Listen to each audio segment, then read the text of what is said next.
You look really familiar. I've seen you before, haven't I? Barry. Barry. Barry Allen. Right. It's fine. Sorry.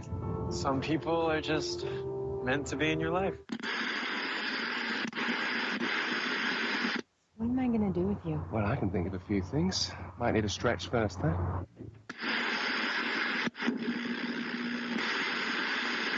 You told me the dead don't want anything. Either I'm willing to do whatever is necessary, or I shouldn't be up there at all. Which is exactly why I can't be. You can't kill murder. You can't get revenge on evil. You can only fight them where they live.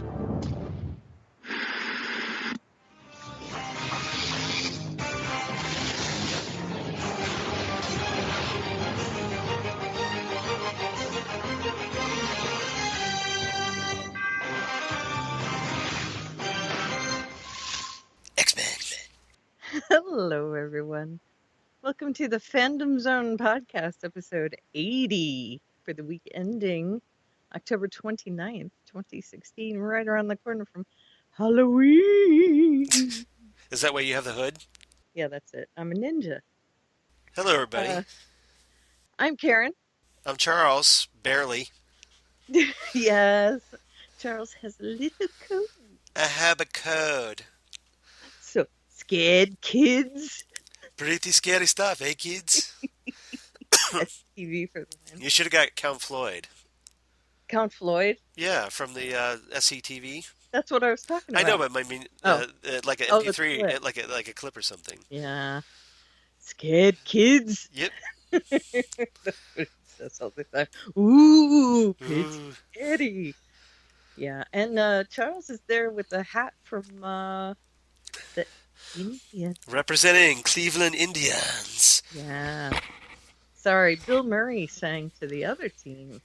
Well, he can suck it because he's rooting for the Cubs. He can suck it. He can suck it, but he's not from Chicago, but he was there. He lived there a long time. Chicago won the World Series in 2005 with the White Sox.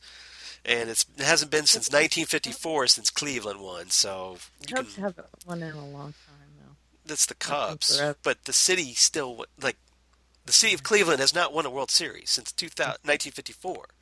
So, well, I'm just how about saying. we just say both teams are tied for the length of not winning the World Series? But only the Cleveland Indians matter. I see.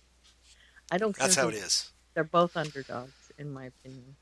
Go Tribe. And I really enjoyed Bill Murray singing the seventh inning stretch. Take me out to the ball game. That was hilarious. Was it as good as Star Wars? When he sings Star Wars? He sang it like Donald Duck, Daffy Duck, with the... Really? The S's, yeah. Okay. Very cute. Interesting. And he was very, very enthusiastic about it. And then he was signing programs for people, and as it got further and further along, he just started ripping up programs and throwing them out. It was very funny. So, anyway, hold on. What is this bizarre segue that's happening? All right. Oh, we're already into Blaine mode. Again, yeah. We're already in Blaine. Which, as I told you earlier, I watched today. Right. On the episode 12 of the first season. So weird to see that. Yeah, it is. Okay, so episode 80. And this last week... week ending October 29th. Hmm? Week ending October 29th, 2016. Right. And we did skip last week because real life. Yeah. So we didn't talk about anything that occurred between the 15th and the 22nd of October. So for those of you that listen on a delay, you are not imagining things. Right. We didn't talk about those shows.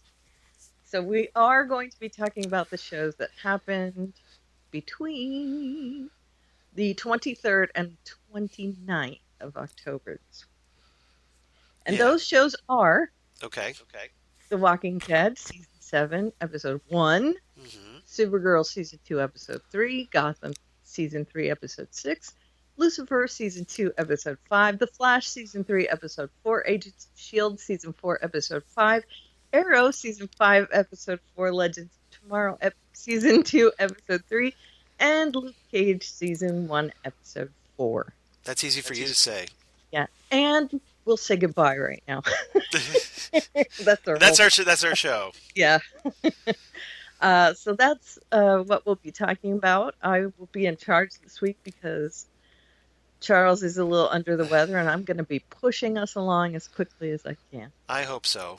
But thank you for doing this because, anyway. That's true.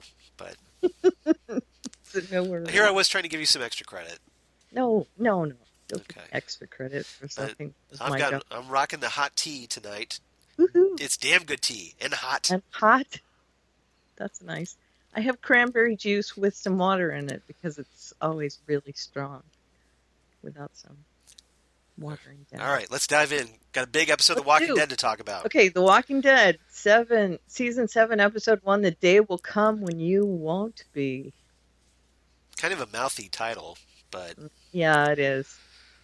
The next two aren't. The Well and the Cell. Right. That doesn't sound good, does it? No, not at all. So this one was written by showrunner Scott M. Gimple, directed by Greg Nicotero, so you know it's going to be really gruesome. And, right. And guess what? It was. It was. Exactly. Doubly so. Yeah. So we're not going to get into huge detail about this episode, mostly because it just wasn't really a major story episode. It was the aftermath of what happened with Negan and also breaking Rick, and that was pretty much it. Yeah, it was basically the ending that we should have got at the end of season 6. Right.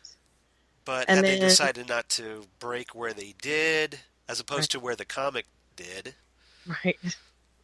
So that's and that caused a kind of a minor internet uproar. Yeah. But it's the internet; they're always uproar. Exactly. And then, of course, once that happened, which was a little bit of a surprise. We'll talk about that in a second. And then, of course, Negan taking the leader, Rick, and breaking him in order to break down their group. So my story titles are You Picked a Fine Time to Kill Them, Lucille. That's one of my favorites. Is it really? Of the week, yeah, because you picked a fine time to kill them, Lucille. Exactly. And in that same tradition, I'm picking a Ben Folds 5 song. He's a Rick, and he's drowning slowly. Nice. From the song Brick. And then just It's a New Day, for when the sun came up, and it's not.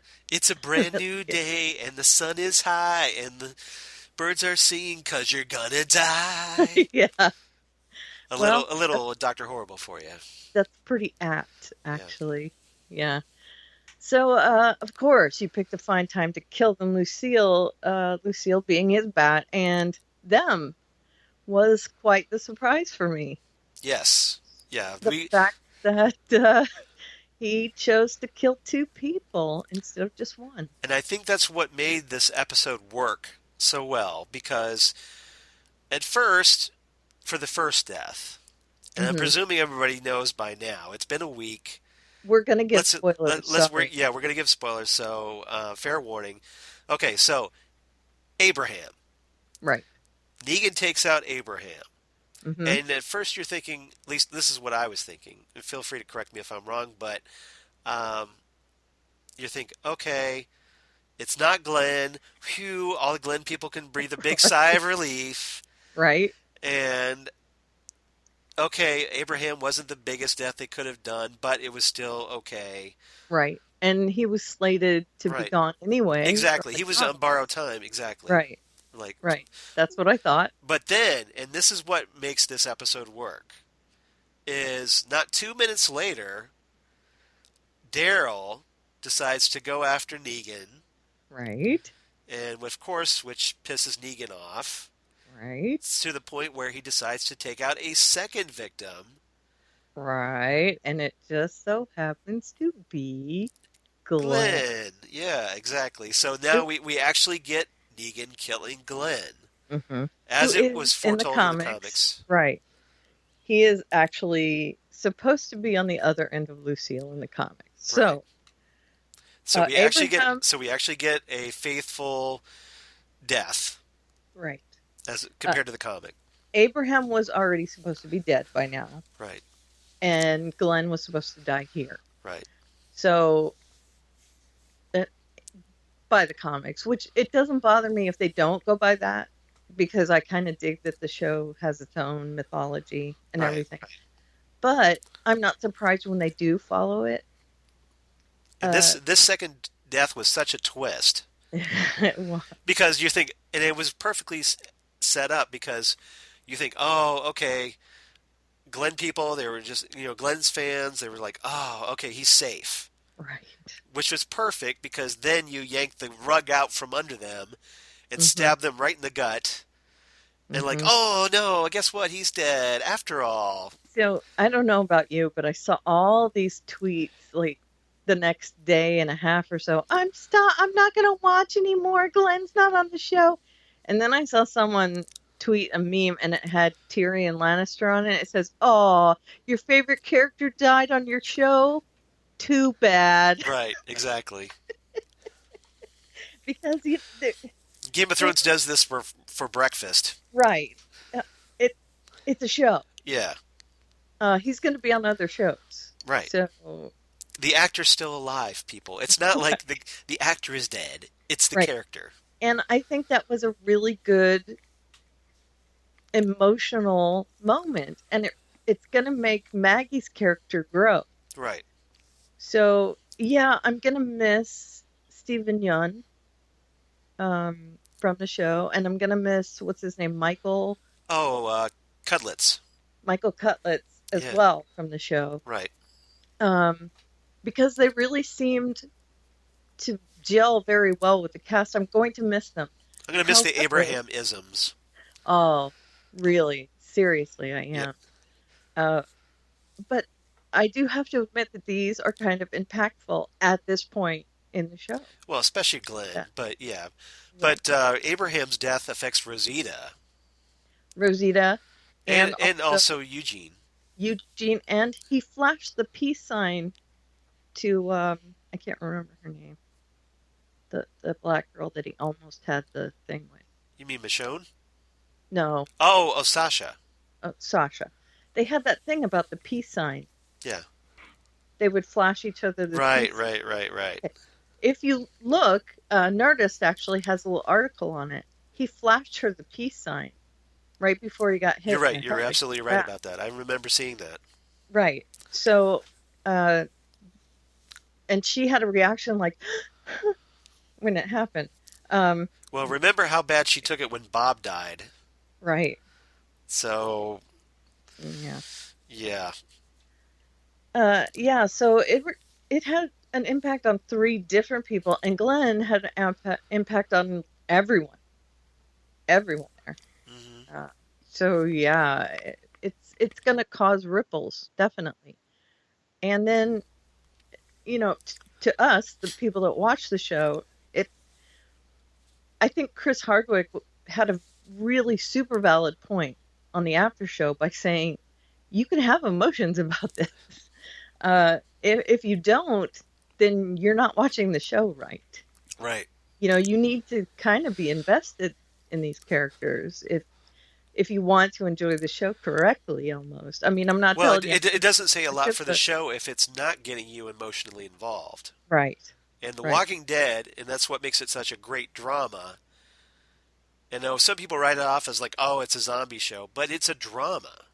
It's not about the zombies. It's about the characters, the survivors. Right. It's what would happen if the world fell apart. The zombies are incidental. It's not about the zombies. Right.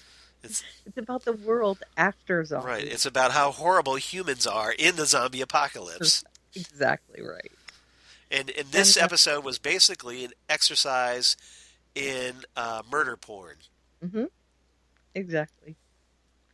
And one of the things I also liked in the Talking Dead show was when I know his name until I go to say it. Negan. Oh yeah, Jeffrey Dean Morgan. Thank you. You're welcome. he was afraid to come out on the stage. But when he came out on the stage, there were just people applauding I everywhere. loved him, and I love the fact that he when he did that, he like went into his full character mode. You Mhm. know, like he's getting all cocky with Daryl, with Right, Norman Reedus on the stage. right, Like, hey, it's all your fault, Glenn right, or Daryl. right. And then when he stands Like up he's and almost twirling his mustache, and his villain mustache. he's looking at Michael, Yeah, Michael Cudlitz. Yeah, Michael Curtis, uh, he Michael mouthed the words "suck my yeah, nuts" yeah, to yeah. him. You're right. It was so funny. So I really, really enjoyed that the dynamic between them as real people Yeah, on the extra the show. cast actually having chemistry off screen. Right. Yeah, And the fact that they allow us to have feelings by actually saying, we're just as invested in this as you. right. So, yeah, uh, I mean, you're gonna have feelings, and I really liked that little twist they put in.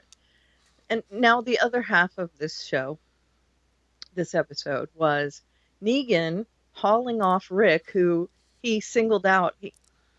One of his strengths, Negan's, is reading people. Right. And he read right off the bat that Rick is the leader Right. of the group. And you figure, well, I have to break the leader to break the others. Exactly. And to break down this group. And he did a pretty So- good job of it. Oh boy, did he. What's yours is mine. Hmm. And he takes everything, all the weapons, everything. And he says, well, here's my new axe. Go get it. Yes. Throws it out into a big Go pile of fetch my stone. axe. It's pretty much just like they go for a joyride and he tortures him until he breaks him and he sees how far he can push Rick. Hmm. And he doesn't really care if he dies in the process because that would also break the group down by killing him and bringing his body back, right? So Negan is basically, the like football player who's a bully, Mhm. taking the nerdy kid out Right, and scaring him half to death. right. Or the backup quarterback in this case. Yes. Because Rick isn't really the nerdy kid. He's like No, but maybe the pretender. maybe he's just like he's this guy who's interested in this girl that There you go. that that Negan wants. Right, So he's like competition. right. And that's exactly what he is. Although Rick isn't really trying to compete. No. Rick just wants to go about his business and leave Negan to do his own thing. But Negan does not want that. No, Negan sees him as competition. Right. And he wants to build his own empire. Right. So And a threat to his authority because, hey, you killed my guys. He always keeps bringing up, you killed my guys. You have to pay for Right. that. Right. Retribution, vengeance, and then, of course, building his forces. So there's that. And he does a really great job of breaking Rick to the point where when they get back to camp, Rick is just completely defeated after this drive. And the only thing that perks him back up is ordering him to cut off Carl's hand. Right. And And- holy crap, what a sequence was Ugh. that. That whole Wow. sequence where he's threatening to cut off Rick's, like, first he threatens to cut off Carl's hand, and then he's like, no, you're going to cut off Carl's hand. Right. Like, forcing Rick to do it My because he knows axe. that, yeah, exactly. Yeah. And he keeps emphasizing it's my axe. Just 'cause for I the took complete it from mind you. F on Rick. Right. Right. And, I think that my axe thing was also a big mind F because it's like, I took this from you Right, and now you're going to use it as a tool against your son. right. And of course, Carl, he doesn't want it to happen, obviously, but he's like, dude, just do it. Right. Just do it. We've seen this guy do horrible things. I'll lose my hand. Don't worry about it. And Negan stops him at the last minute because he knows he's gotten the better of Rick. Yeah. And this is where I thought he was going to cut off Rick's hand. I thought so too, and because for those who don't know, I think we've talked about this, but yeah, Rick's hand was cut off by the governor way back when in the Right. comics. Right. Never happened. Mm-hmm. So immediately, I'm watching this episode, and I'm sure you were the same. Yep. Going, is this it? Is this Right. where Rick finally And loses his hand on the I TV think they show? were teasing us with that. I'm sure. I'm sure this is like a big, like we're messing with the audience's expectations. Right. Nick Darrow's doing this to us. Ha. Well, Gimple was. And yeah, but yeah. The showrunners in general, probably. Pretty much. They're like, oh, we know it's going to make people are going to hate this. And, right. Yeah. So it was all payback for all their smack talk on Twitter, all the hate they got on Twitter. Yeah. But ultimately, I was glad that he's only lost his eye. He didn't have to lose his hand because Coral doesn't deserve all that. Carl. Yeah. And where's the baby? Is he still with the preacher? Good question. Yeah. Where's Judith? I'm guessing back at. Yeah. Alexandria. Back at the ranch. Yeah. Okay, so we're left with them at the dawning of a new day after this horrific night, and they're sitting there just dazed with both bodies. Maggie, of course, inconsolable, but not with grief so much as anger. Yeah, Maggie's the only one the first one that says, "Okay, we got to get this mother effer." Mm-hmm. And she's not just angry because they killed Glenn. She's angry because they were there for her. And it's more of a blame game on herself. Like guilt. Than anything else, yes. And she says she's going to go after them all by herself. No, that is not happening. So we're kind of left with that. They, of course, they take the bodies away. She's going to do it herself, and they think, oh, no. So do you think Maggie's going to lose the baby? I'm guessing probably. I'm thinking so, too. Yeah.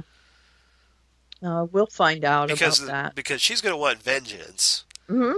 And it's not going to be really easy for her to get that if she's, 8 months pregnant waddling around. Right. And plus that would also ramp up her bloodlust. Yeah. Emotions. So, yeah. Yeah. We'll have to see how that works out. But she also has a date with Destiny, not with Alexandria, but with the other place, the place on the mountain, the colony. What is it? The hilltop? Yeah, the hilltop. Thank you. You're welcome. The hilltop. She and Carol supposedly go to the hilltop. Right. So we'll have to see where that goes. Yes. Well. And there's some. I've been slowly reading ahead, just ahead of the TV show. And there are some scenes where Jeffrey Dean Morgan is just going to chew the scenery up more than he already has. Good. I'm happy about that. There's some stuff with Carl that's going to make you squirm. Coral. Good. Yeah, so. And the last scene in the show with Rick having that kind of out of body scene, experience of them having dinner around the table with Negan's last words echoing in his ear that, what did you think, you were going to grow old together? That's not how it works. Right. Anymore. Now, I was watching that whole sequence where he's imagining seeing everybody around the table. Mm-hmm. I thought that maybe I was like, okay, is Rick going to check out? Are we getting this little flash forward of him as a spirit joining like the ghost? others, like the others in heaven or something, some afterlife? Yeah. I thought they were going to kill off Rick there for a bit. Are they going to lost it? That's what I'm glad they didn't do that, but yeah, me too. But hey, that ruined Lost season 6 for me. But I think that was just him, almost having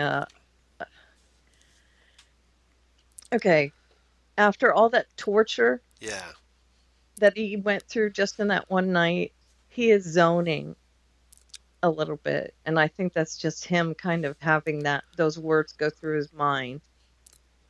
and just that one picture of, we lost that. Right. So that's what I think it was. Him just mourning the fact that they lost that, and that he put that picture in his head. So at least that's how I took it. Right. So that's pretty much it.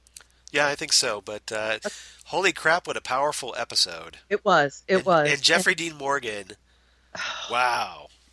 I cannot wait to see where he goes with this. I knew he was going to be awesome after watching him as the comedian in Watchmen, among other things, but especially the comedian, because I knew he could play a really, like, a great villain whose face you just want to punch over and over. Yeah, right. And you love him as Phil. Right, exactly. And that's what makes him so great. So you need that kind of person for Negan, and sure enough, perfect casting. Perfect. He even looks like Negan. I mean, he's not chubby like Negan. No, Negan's big. chubby. He's imposing. He is imposing. He's got and height. That works. So yeah. Because I kept thinking, like, well, I wish he was a little chubbier, but yeah, I'm all right with it. Yeah. He is so good in that role. I just am stunned by the work that they've done. Okay, so what was your rating for this? This is unprecedented, both of us. It is. It is. I gave it 10 mixed quote unquote nuts in salute to Abraham. Suck my nuts. That's right. And you gave it? I gave it also a 10, which I think is our first ever double 10. It is, I think. 10 out of 10 dislocated eyeballs. As your salute to Glenn. Salute to Glenn. So there you go. Worked out really well. We complimented each other. But yeah, that's a first double 10, I think, from both of us. So. Yeah, and I think it's deserved. It was an amazing episode with the flashbacks and the... Yeah, and I think it went a long way to kind of regaining our trust, because at the end of season 6, there was all this bitterness because of Gimple not showing who died. Right. And then making us wait for so long, and all these commercials, these just over and over, teasing. I know. And they had a lot to live up to, and they did. They actually lived up to the hype. Right. And they put together a very tense, very thought-producing episode. It made you squirm. It made you want to take a shower afterward. Yeah, big time. And they actually got one on Talking Dead. That's true. They did. The rainstorm, yeah. So yeah. All right. Nobody thought to put up a canopy. Nobody. Of course not. It's California. They don't have canopies in California. Idiots. It's California. Well, it's still. I'm just telling you. Idiots. They're not prepared for All right. Moving on. On to Supergirl. Season 2, Episode 3, Welcome to Earth. Yeah, written by Jessica Queller, and Derek Simon, directed by Rachel Talalay, who is a notable director. We've mentioned before, she's director of the movie Tank Girl, and also of the Doctor Who episodes Dark Water / Death in Heaven and Heaven Sent / Hellbent. Nice.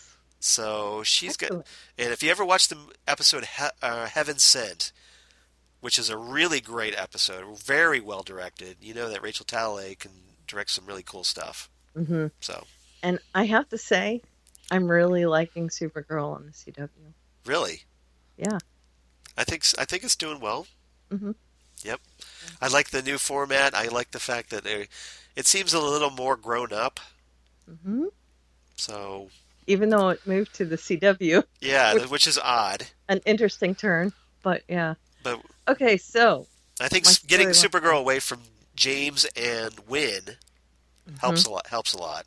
I think so. Yeah. Even though they're going to be part of the storylines. They still matter, but it's not just this stupid love triangle. Right. Yeah. Which is wonderful. Right. So the A storyline, Goodness Gracious, Great Walls of Fire. That's the other one I like. Did you like that one? I like that one a lot, too. Goodness gracious, great walls of fire. Jerry Lee Lewis, the killer. I'm using a lot of song titles. That's why I like it. Oh, good. B story is there's a new Banff in town. And if you don't know what Banff means, BAMF. Please look it up. Bad mother We can effer. say- Yeah, I know. Badass mother effer. Right. C story is Notice What Happens to POTUS. Very well played with that. Oh, thank you. Nice, I couldn't nice think of rhyming there. I couldn't think of another story title for that. So That's okay. That's good. So, goodness gracious, Great Walls of Fire. That's just the main story of okay. Again, with the villain of the week being the conduit to the main story Right. of oppression, the Civil War type storyline. We have someone attacking the president as she comes into town with fireballs. Right. And it just so happens that our Mon-El friend, who has come from Daxam, Yep. has escaped at the same time. So Kara jumps to the conclusion that it has to be Mon-El.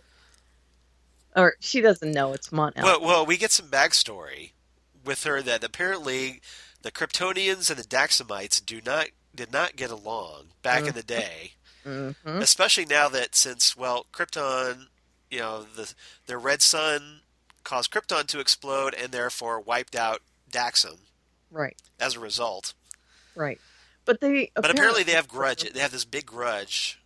It was a huge fight on Krypton. The Daxamites were Kryptonians that ended up leaving the planet, colonizing Daxam, and it was like the Hatfields and McCoys from then on out. Right.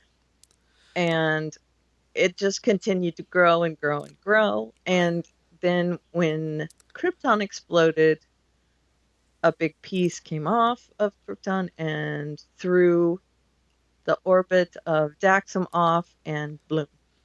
Yeah, wiped out all life on Daxam. Right. Yeah. So Mono escapes. He wants to try and get back to Daxam. Yep. Now here's a question, real quick. Mm-hmm. How does he have the name Mon-El? Because okay, is he part of the House of El in this continuity? Yeah. Okay. This is something I talked to Emily about. Because his real name in the comics is Largan. Largan, right? And he got Mon-El because he landed on a Monday, and Superboy was his friend, so he took L as his last name. Right, like an honorary name. His family. Because at the time he didn't know his name. Right. So my question is, on the show, does he not know his real name? Right. How are they going to explain that? I don't know. Yeah. And I told Emily, here's what I told her. Let's just assume that L, the House of L, means Smith. Okay. And it's common. Okay. And I said, just for now, let's think of it that way. So if the Doctor uses an alias, he's John L. Right. That's his alias on Krypton. Instead of John Smith, it's John L. Right. I mean, I can't think of any reason he would be Mon-El. Right. Because that's just... See, that's what frustrated me. It's just like, wait, shouldn't Supergirl give Largan the nickname Mon-El? Right. Or somebody, like maybe Wynn or something? Right. You would think. Because he landed while... I mean, we saw him land. So I was just exasperated at this. I'm like, Me too. My brain just short-circuited as a comic book fan going, it does not work. Why? Right. Yes, I had this discussion 2 days ago. Good. It's not just me. No, it was not just you. That's good. Yeah, because I was prepared to talk about it one day. And I appreciate it. You knew I would rant about this. Yes. No, I ranted about it. That's why So yeah, that didn't make sense to me either. But the episode was good enough that Handwave, I'm okay with hand-waving a few things. So there was that, and it just so happened that he escaped at that point, and the coincidence was too much for Kara to get over. And so she just assumed that this Daxamite was doing all this stuff to the Right. president. Right. Because of course, Daxamite. It has to be the Daxamite because they're They're evil. Yeah. Yeah. We hate them. They suck. right. And They're like the Chicago Cubs. a lot of people were saying that Kara's giddiness was out of character, but I thought it was kind of cute, actually. Yeah. Should I get a blowout? I thought that was cute. But it made the whole thing about Snapper not giving her the interview with the president made it so that she could be there in her Supergirl costume, which also made it so she could save the president with her cape. So Yeah. all is well and good. Where does she hide those boots? I have no idea. Right? Just saying. Exactly. So she saves the president. She goes to find Mon-El. I'm going to call him Mon-El because that's apparently what his name is. Right. She goes to find Mon. Hey, Mon. Hey, Mon. Hey, Mon. What are they going to call him on the show? I know. Call him Lar. Is his name? Yeah, I don't know.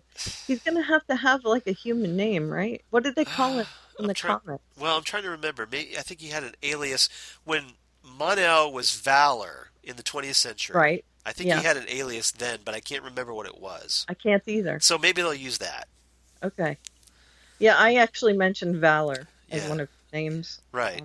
Made a Steel podcast as well. Right. Yeah. So Valor, Mon-El, Largan, whatever his name is. Right. Right. She finds him, and they get in this battle and all this other stuff, and there's hatred and lock him up and wow, another attack. Yeah. Whoops. Yeah. I guess it's not him. Yep. Right. So they end up finding this. What is her name? The attacker. Oh, they called her Scorch. Scorch. Thank you. Yeah. Who's like a really minor, like D-list villain. Right. That was in Justice League America, like JLA and some other stuff, but right.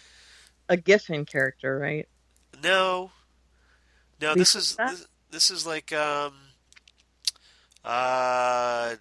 was drawn by Doug Mankey and written by Joe Kelly, I think. Oh, so before that. Yeah. Okay. So really obscure then. Right. Yeah, so really obscure. It's a really minor character.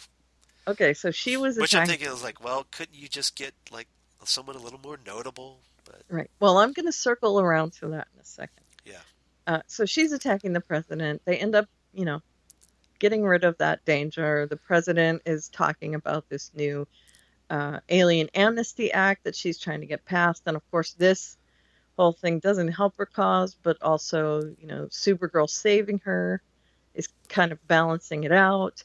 There's some nods to Wonder Woman, of course. Because we should mention who played the POTUS.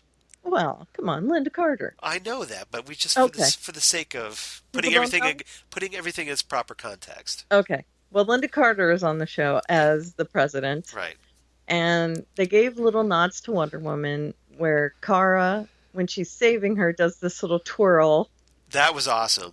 It was awesome. That's the GIF of the week. Yeah, it is amazing. And then at the end of the episode, when she is talking to Kara, and Kara says, "What a cool jet!" And you should see my jet. Right, you should see my other one. Yeah. And of course, she's referring to the invisible jet. And it made me go all fangirl. And how great does Linda Carter still look? She looks wonderful. Amazing. No pun intended. No, I know. Yeah. Wonderful. I see what you did. I get it. I didn't mean to do that, though. That's okay. But she looks amazing. She looks great. And just, she has that smile that just lights up the room still. Mm-hmm. But at the end, something really intriguing. Yeah, there might be a reason for her Amnesty Act pushing. Right. She is not human. Right. Now, I have a theory. I want to ask you a question. Okay. Ask me a question. Okay, what's your theory? Say. My theory is that this President Marsden, Mm-hmm. because remember her character name is Olivia Marsden, Mm-hmm. and I'm pointing this out because I think she's a white Martian. Do you think? I think so because Marsden sounds like Martian. Mars is in the name, so I think it's a real sly inference. And if she can shape change, that would explain why she could look human. Yeah. And she does a little eye flashy thing like John does, and Megan does, Right. as Miss Martian. Okay. I have another And theory. remember, there was a white Martian. They introduced the white Martian Yeah. in season 1. Right. So why not That bring that? took on the shape of a congressman. Yep. So why not just gets I a think- promotion to president? I think they're red herring you. Red herring you. Maybe. I have a theory. What's your theory? There's another race that's supposed to be entering the show in the next couple of episodes. You mean the Dominators? The Dominators, and they use gene therapy to do things. They can manipulate genes to do all sorts of things. So you think she's a Dominator? I think she is, and I think she hired the Sparktastical or whatever she is. Okay. The Scorch? Scorcher. Yeah. I think she hired her to do those attacks. Well, see, maybe you might be right because, well, the reason I thought that was interesting they used Scorched, a fire-based villain, is because, well, what's the Martian's weakness? Fire. Right. At least that's Jean's weakness. But if she's not a Martian and she's a Dominator, then she wouldn't have been hurt at all. Right. By that. So she was using someone that wouldn't have hurt her. Well, I guess we'll find out. Right. I know. She's a Skrull. Oh, wait, that's the wrong universe. I think that she is nefarious. As much as I love Linda Carter, I think that she's a Dominator. Well, that's kind of why you think she's a Dominator. I think she's a white Martian. We'll see who... A bad white Martian. Yes. Well, but Okay. white Martians are generally evil, except for I know. Miss Martian. Except for McGann. Yeah. We should talk Okay. about her. So we'll see. All right, so that's that storyline. And also with that, when that gets wrapped up, Kara goes to apologize to Mon-El, and they have a little heart-to-heart. She says, I jumped to conclusions, and she mans up, quote, Right. woman's up, I guess, comes clean and says, I jumped to conclusions. I'm sorry. We're both kind of, refugees here on this planet. So maybe we should be friends instead of enemies. And they have a nice little chat. And then she has to tell him that his planet was destroyed by her planet. And they seem to kind of be resigned to the fact that they're both stranded there. But who knows whether there's going to be some strife on his part about the planet being Now, of destroyed. course, the question is, will they get romantically involved? Right. Who knows? He's pretty hot. Yeah. This was my sound effect for him. You're a little cougering on Mon-El. So cute. So, there was that. All right. Yeah. And then I we mean, have although, Shadowlass is going to get really pissed if that happens, but, oh, wait. So what? Who cares? It's Legion of Superheroes joke for those who don't know. I had to throw that in. Who cares? I care. Okay. There's a new Banff in town. We got Maggie Sawyer in this episode. And what a great entrance. Yeah. She was amazing in this episode. She was. The bright spot in this episode, I think, was the interaction between her and Alex. Right. And I can see that coming down Main Street. Can you? I thought it was a really interesting turn of events for Alex. Yeah, I think so too. At the very least, they're going to be good friends. Yeah. But I think there might be more there. They both hate each other on site. I'm sensing like a Winona Earp type character development. You think so? I think Alex is going to go all Waverly. Yeah, oh, yeah. Yeah. Oh, yeah. Yeah. I have to think that that might be the case. And I wouldn't mind because I think they had a great chemistry. And even if it turns out that they just end up being like cop buddies, I think that would be fine too. Right. You know, I think they'd be great together like that. They ended up kind of tempering each other by the end of the episode and working well off of each other and grudgingly accepting that the other person had strengths Right. where they didn't really think so. See, At the I gotta beginning. think it's gonna happen because they haven't really had anybody get romantically involved with Alex since she was kind of going to dinner with Maxwell Lord Right. in And we season knew 1. that wasn't going to go anywhere Right. because Maxwell is not a good guy. Right. Yeah. So you could kind of see it Sure. that taking place, and that's cool. Yeah, I'm cool with it. I'm cool And with it too. I like that they chose Maggie because she was groundbreaking in the comics, and for Yes. them to draw her into this show and to make this one of the main storylines in this show, I think that would be fantastic. Yep, So I agree. I'm in. And she was wonderful in this episode. Of course, now I want a Batwoman appearance. Oh, me too. Because wouldn't that be interesting? Well, if you can't have Batman, can we have Batwoman, please? Oh, right? Kate Kane. That's actually the comic that I recommended on my comics corner, was the Batwoman, the first Batwoman. By Greg Rucka and Mhm. and J.H. Williams III. Yeah, because that was a really great Yep. storyline with the Firebird and all that. Yep. Fantastic book. I didn't Flamebird. include this. Flamebird. Yeah, I'm a big Flamebird fan from Teen You knew what I Titans. meant. Yeah. Betty You Kane. can- Yeah, You can correct me. that's all okay. the time, you know. All right. I'm just remembering off the top of my head. It's not written here. So. I'm trying to head off those like tweets that we get, like, oh no, it wasn't this and this. Please do. You guys just remember, I take pills that make my short-term memory suck. So Charles has to correct me. Well, and fair warning, I'm on all kinds of serious cold medicine tonight, so if I screw up, that's it. That's why. All right. So don't So hate. if we so screw up, please. Don't hate tweet us. You know what we mean. Yep. Okay. One of the things I did not put down here is Snapper. Yeah. Snapper, I dig him. However, in this episode, what a pain in the ass. I hate Snapper. You hate him? I hate the fact that he's not even close to the comic book Snapper. Well, he's not. He's just Snapper in name only. He's Sino. He's a Sino. He's Snapper in name only. He's not Snapper Car. All right.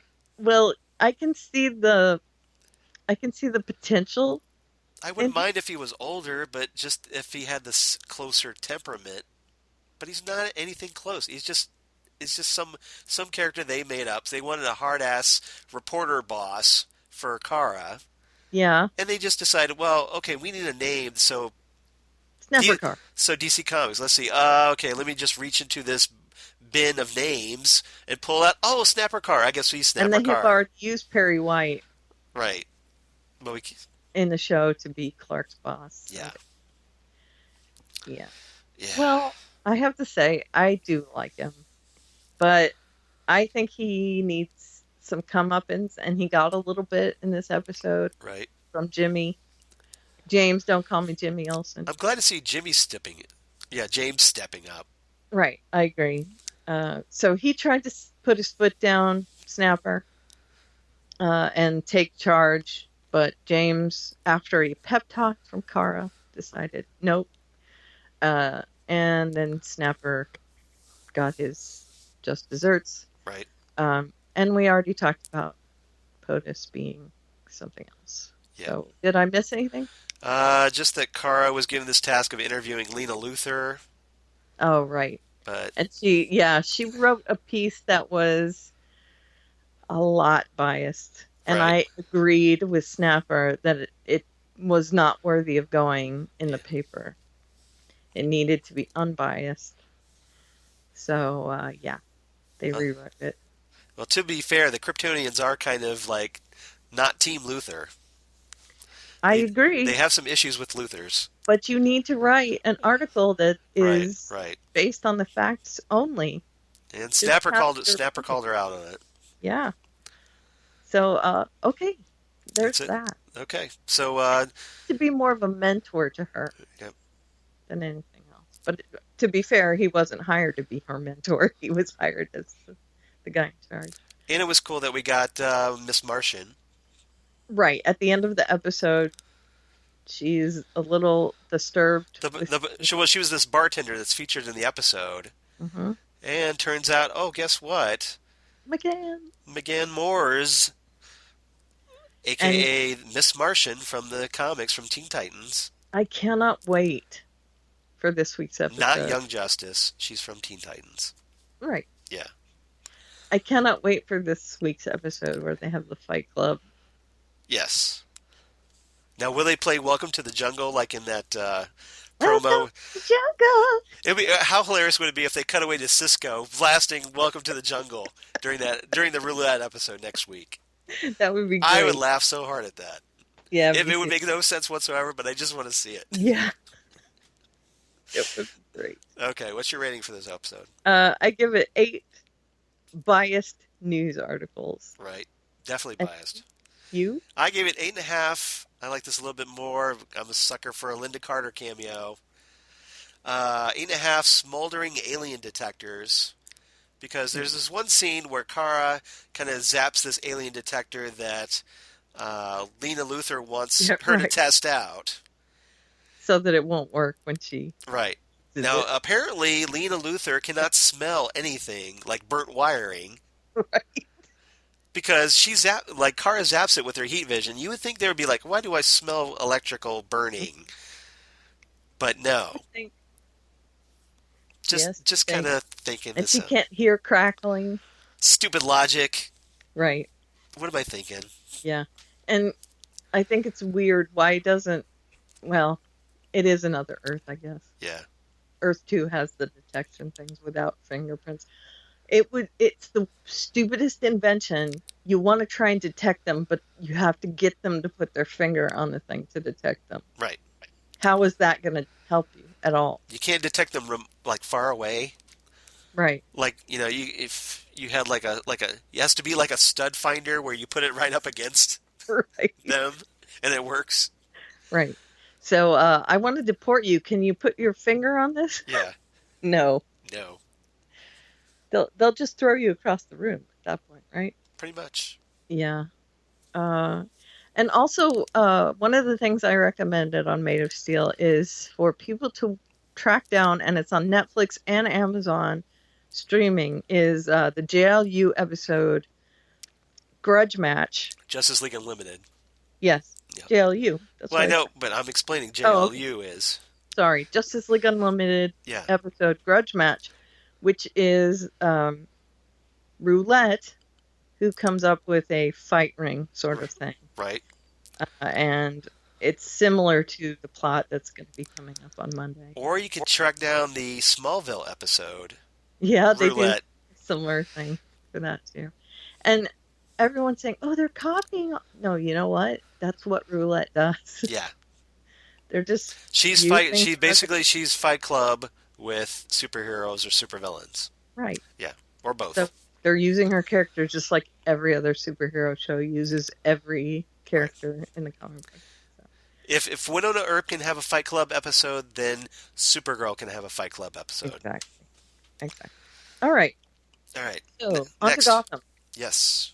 Season 3, Episode 6, Follow the White Rabbit. Yeah. Silly Rabbit, Tricks are for Kids. Written by Steve Lillen and Brian Winbrandt. Directed by Nathan Hope. Alrighty. What's our A, B, and C, Karen? A story. Half of 6 in one hand, a dozen in the other. Nice. B story. We need to talk.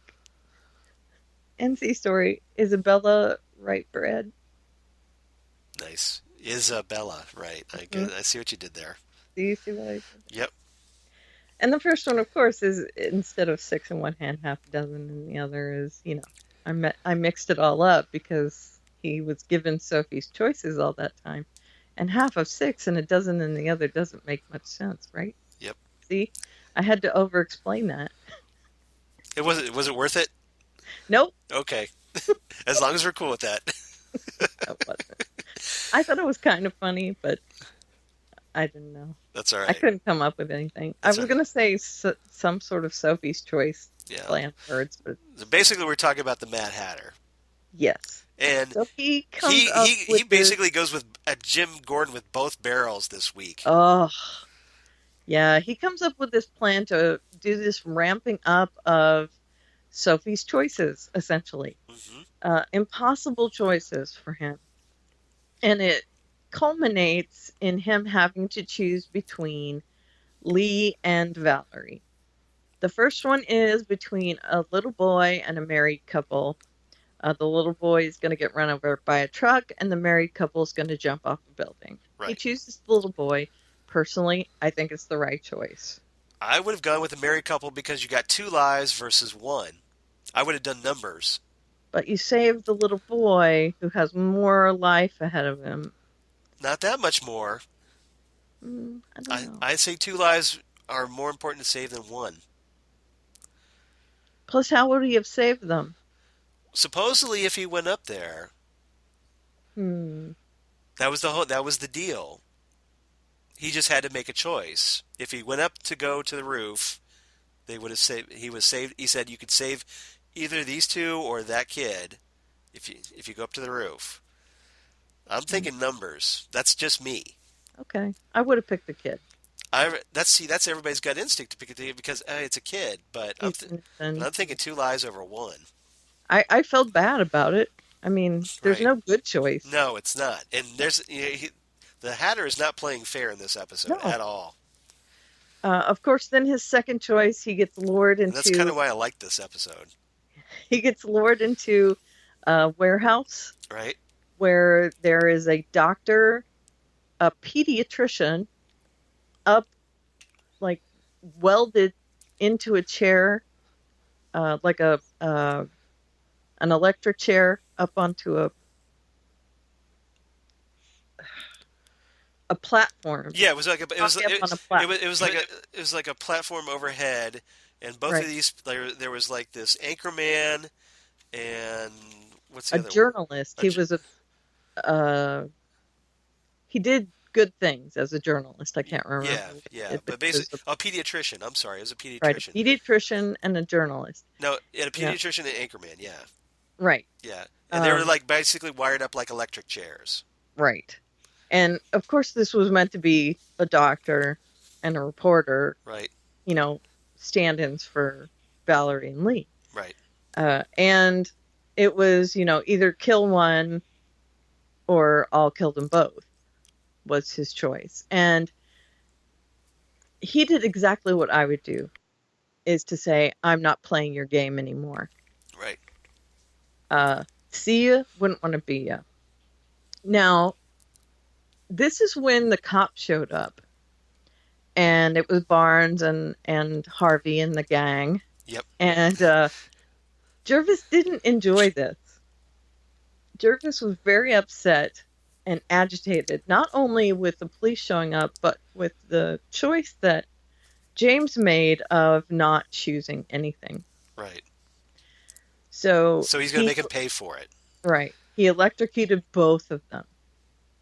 And the police couldn't get to the power in time, and they both died. Right.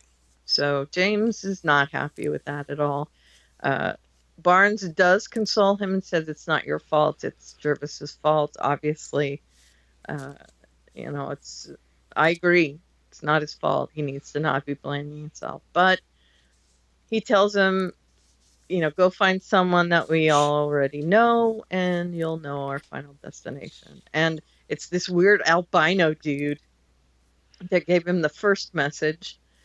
And he's already down at the station because he stands out like a sore thumb in the city that's always black. This all-white guy. The White Rabbit. Seriously, put up some more street lamps. What's the big deal? Right? Would it kill you to put up some street lamps? Exactly. And one of the things I liked about this episode is that whenever you're around Jervis Tech, there's some color Right. because he's so wacky, weird, and Mad Hatter. Psychedelic. Right. Right. It's not vivid color, but there's some color because he is, insane. Right. But I really like that. And then that shock of white with the White Rabbit character.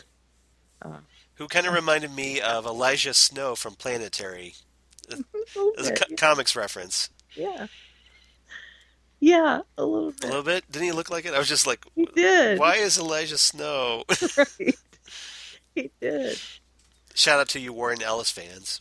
I thought I thought maybe he was Powder that grew hair. Nice. Very nice. Okay, so they find him in the precinct, and he talks about how something about Lee. And they get the clue that he's supposed to go to Lee's place. And James, he gets this hint, and he realizes, well, I can't go in guns a-blazing this time, or Jervis is going to go over the edge again. So, he knows that Jervis, number one, has Valerie, number two has Lee, and that her fiancé is not there. Mm-hmm. Her fiancé is at the station. Okay, so his next move is to pull him aside and say, okay, let's make a plan. We won't involve the cops, but we'll both go in. Okay, here's the dumbest thing ever. They don't arm themselves before they go in. Right. What if there was someone waiting on the way in? Exactly. Want to have a gun? You would think. But no. He says, hey, I'll just get my gun once I get in there. No, of course the bad guy's going to have messed around with your gun, dummy. You're at the station, plenty of armaments. Worst cops ever. Right.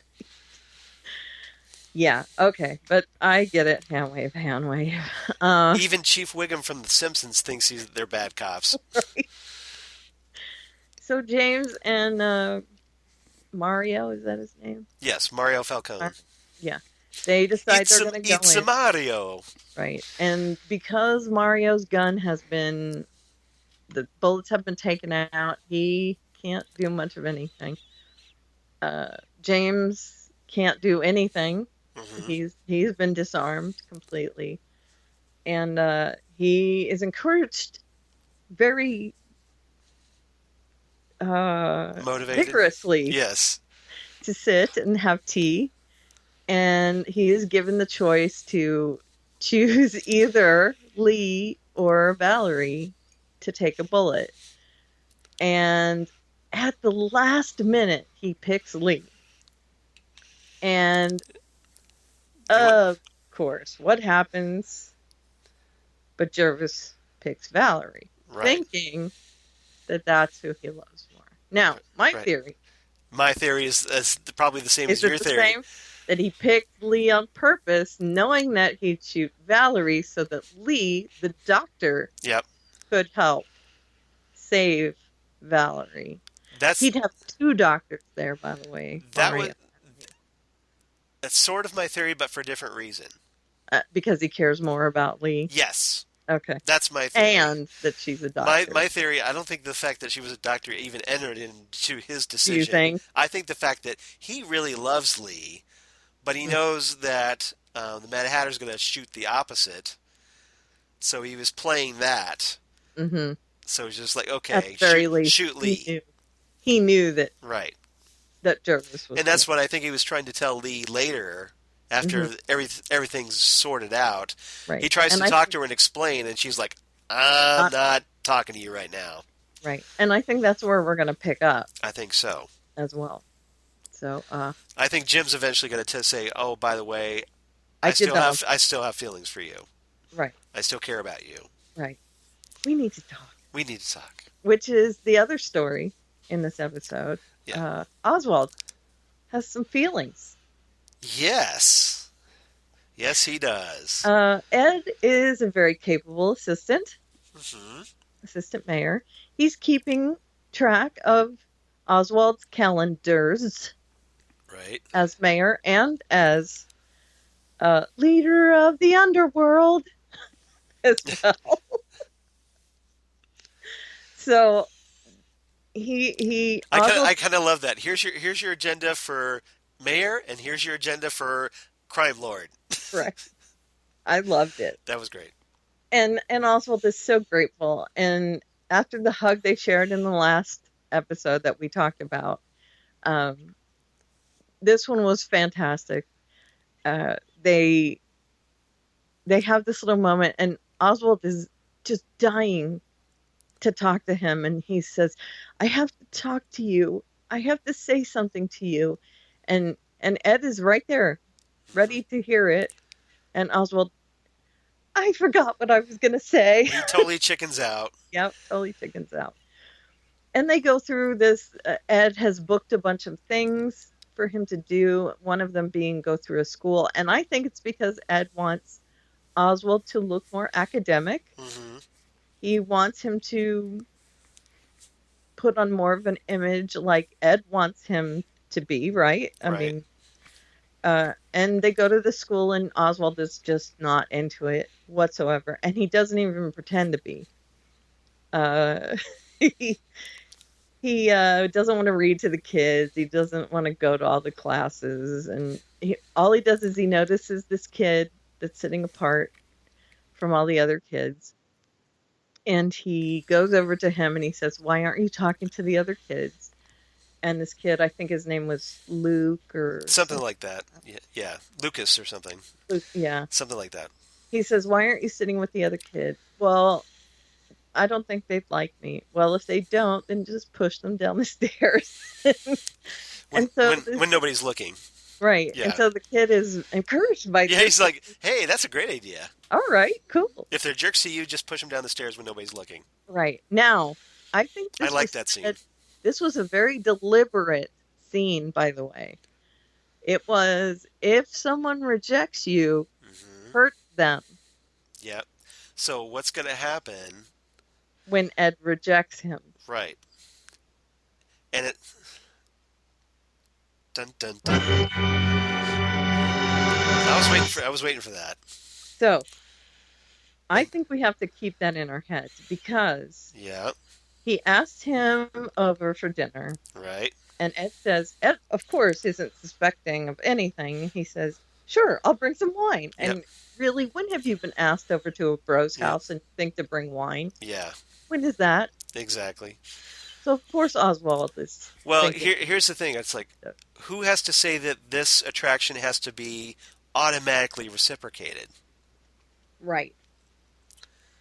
Just because Oswald has this feelings doesn't mean that the Riddler, despite what the shippers may want, has to have these feelings. No, it's not going to happen.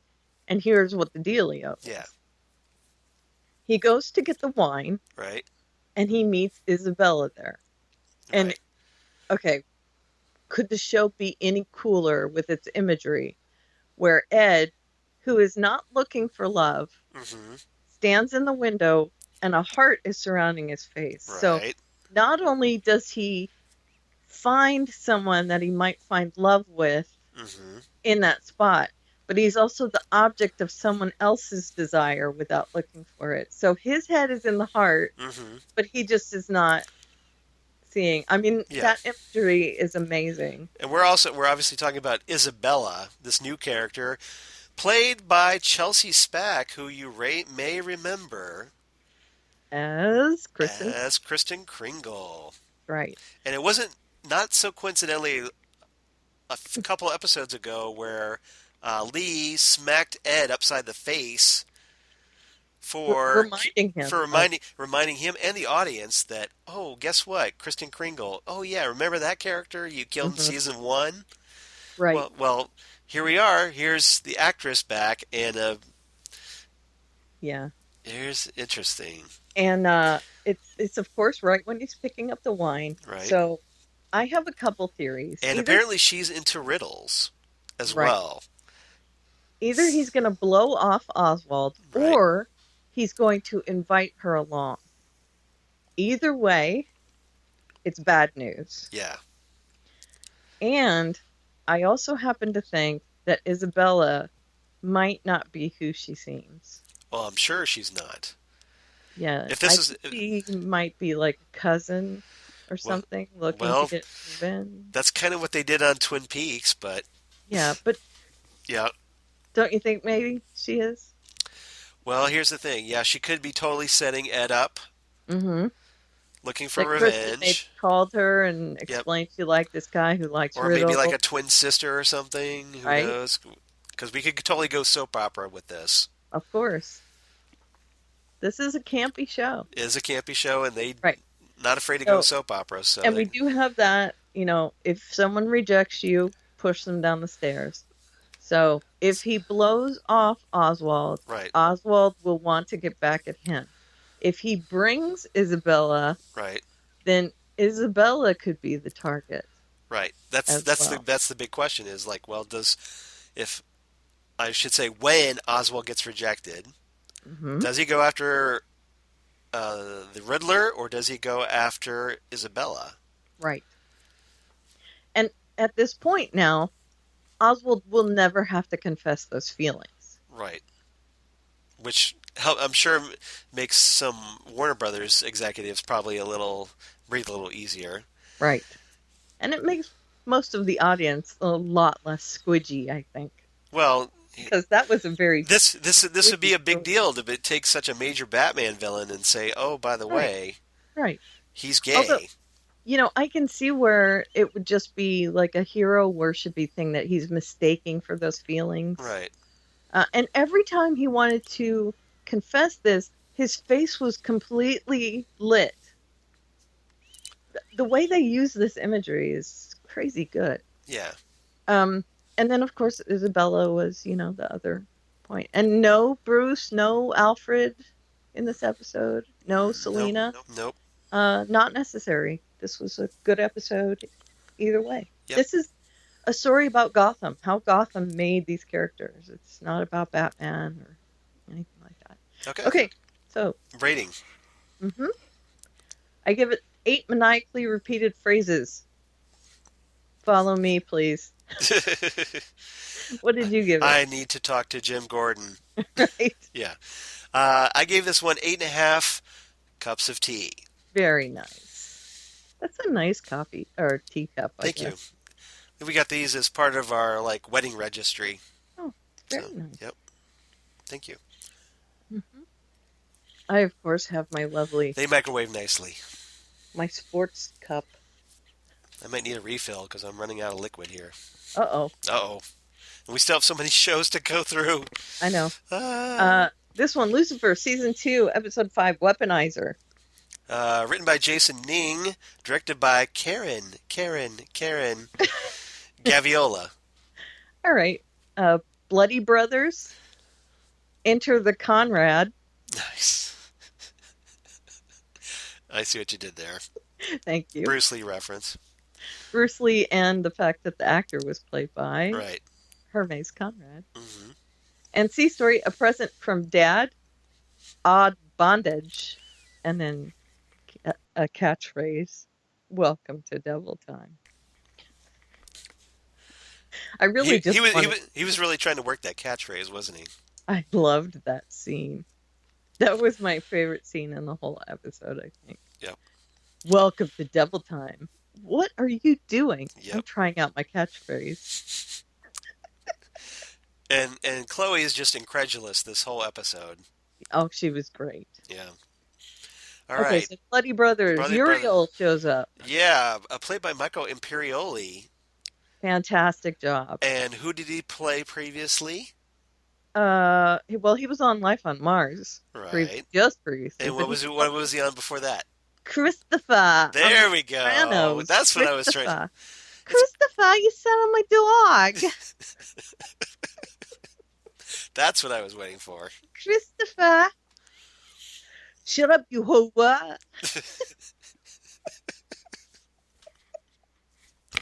Nice. You're welcome. That's what I was waiting for. Too funny. All right. Yeah. See, Phil Parrish isn't the only one who wants your impressions. Okay, good. I make you laugh too. You did. So Uriel shows up, and he apparently is And we learn that they're not getting these tasks from their dad.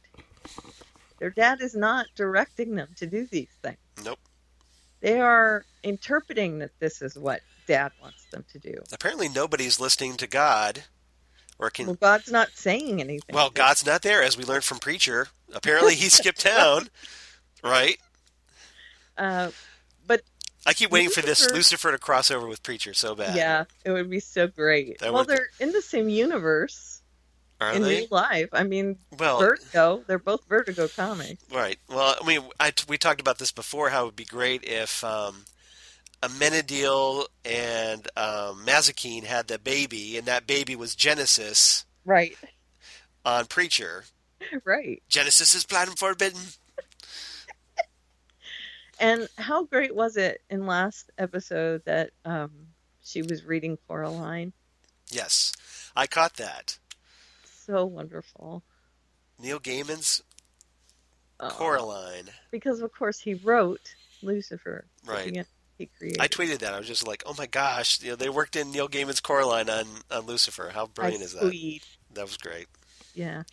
Okay, so Uriel shows up. He's interpreting that his daddy, God, wants them to bring in Mommy. Mm-hmm. And he says that he's going to bring her in. And I am using this phrase on purpose. I'll take her, or I'll take back what Dad gave you, he says. What Dad gave you. Mm-hmm. Speaking about Chloe. Right. Yep. Wait a minute now. What does that mean? Good question. Right? Well, and we find out, well, I mean, this is kind of playing off the end of last week's episode. But wait. Okay, you're saying we can rush through other stuff. Okay. How did Dad give Chloe to Lucifer? Oh, I see what I did not, right. I didn't catch on to that. He says, I'll take away what Dad gave you. Well spotted. I'm going to mark one up for Karen there. He says that specifically. Right. I didn't catch that. You're absolutely right. Well played. Yeah. So is she a gift? Or is she something to keep Lucifer in check? Hmm? I guess we'll find out. Right. But tune in next time, same Lucifer time, same Lucifer channel. I thought it was odd that he would use that phrasing. That is interesting phrase. I did not catch it, but I think you're right about that.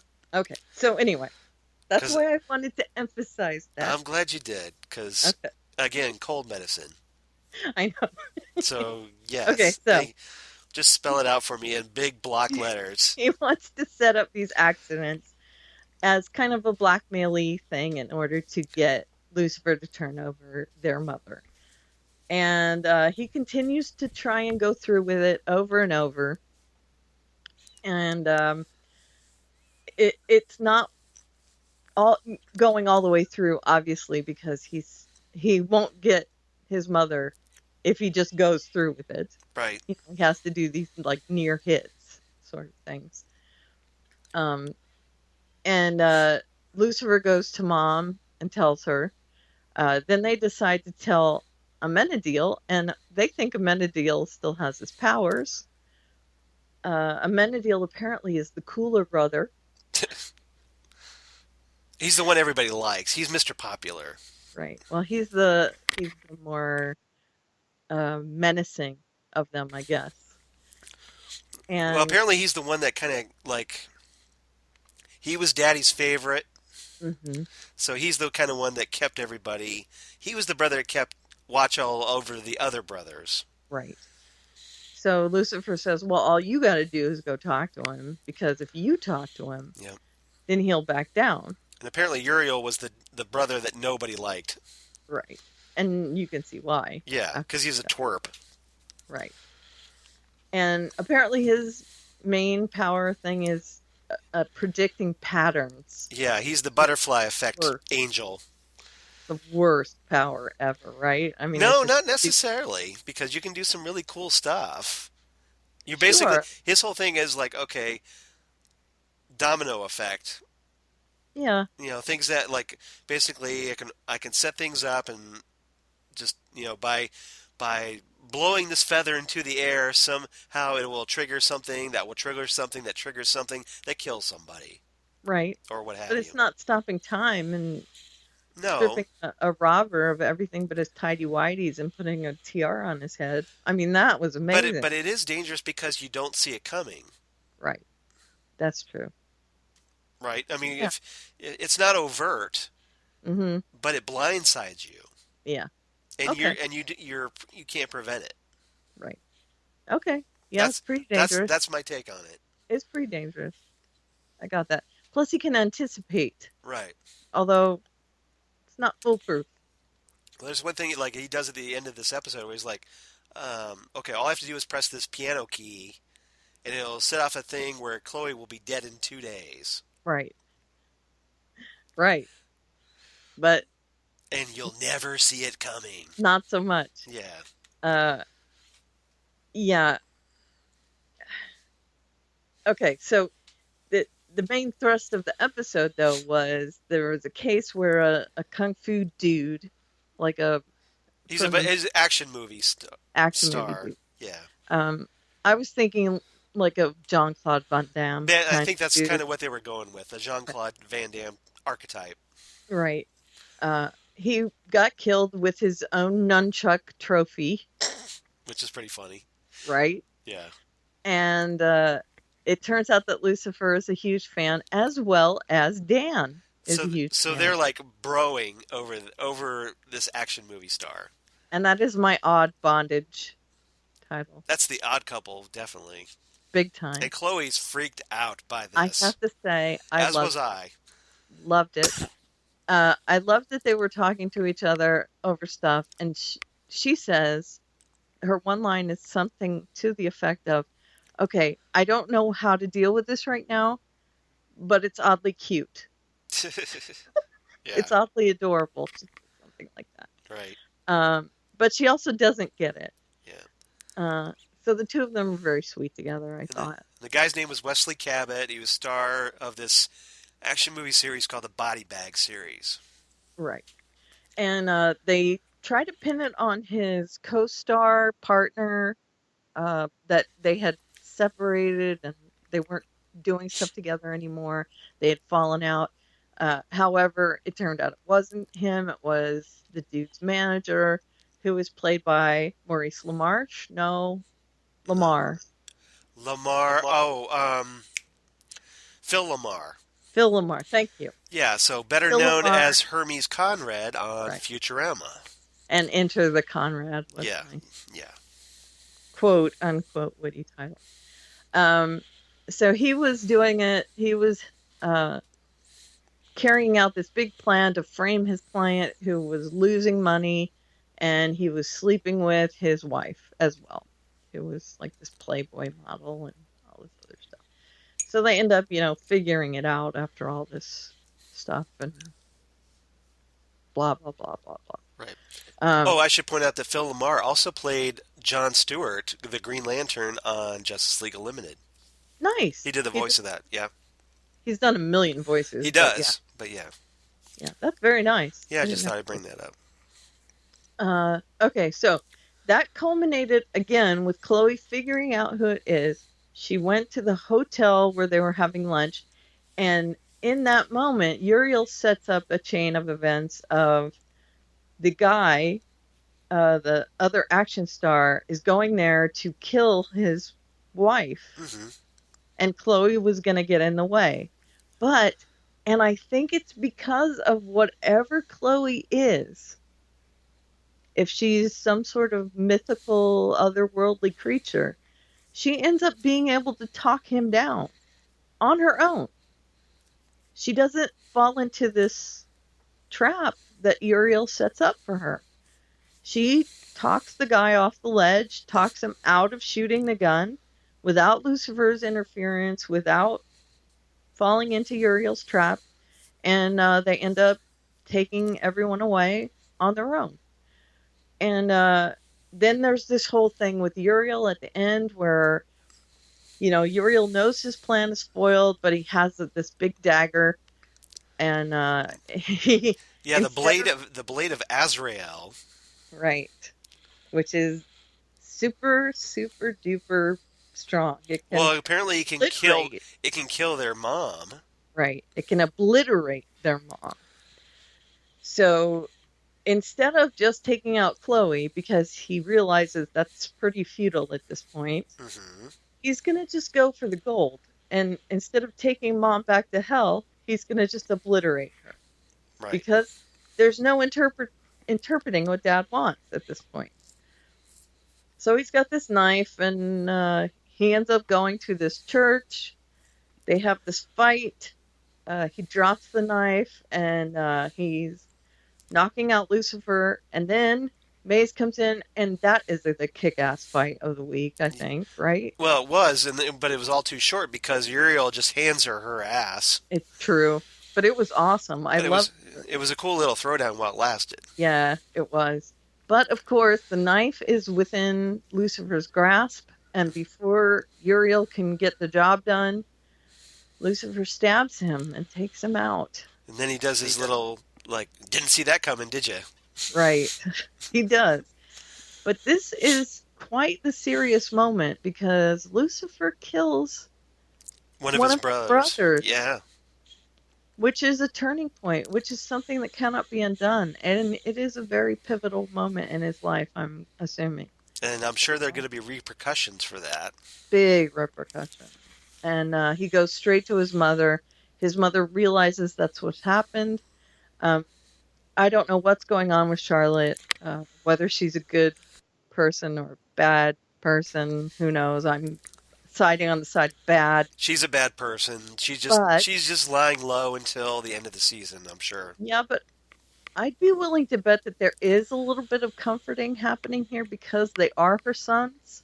Yeah, but she's laying it on thick. She's just she goes through this episode going, "Oh, I'll go back to hell for you because it's the right thing." And it's like, yeah, but in that moment, do you think she feels bad for what happened?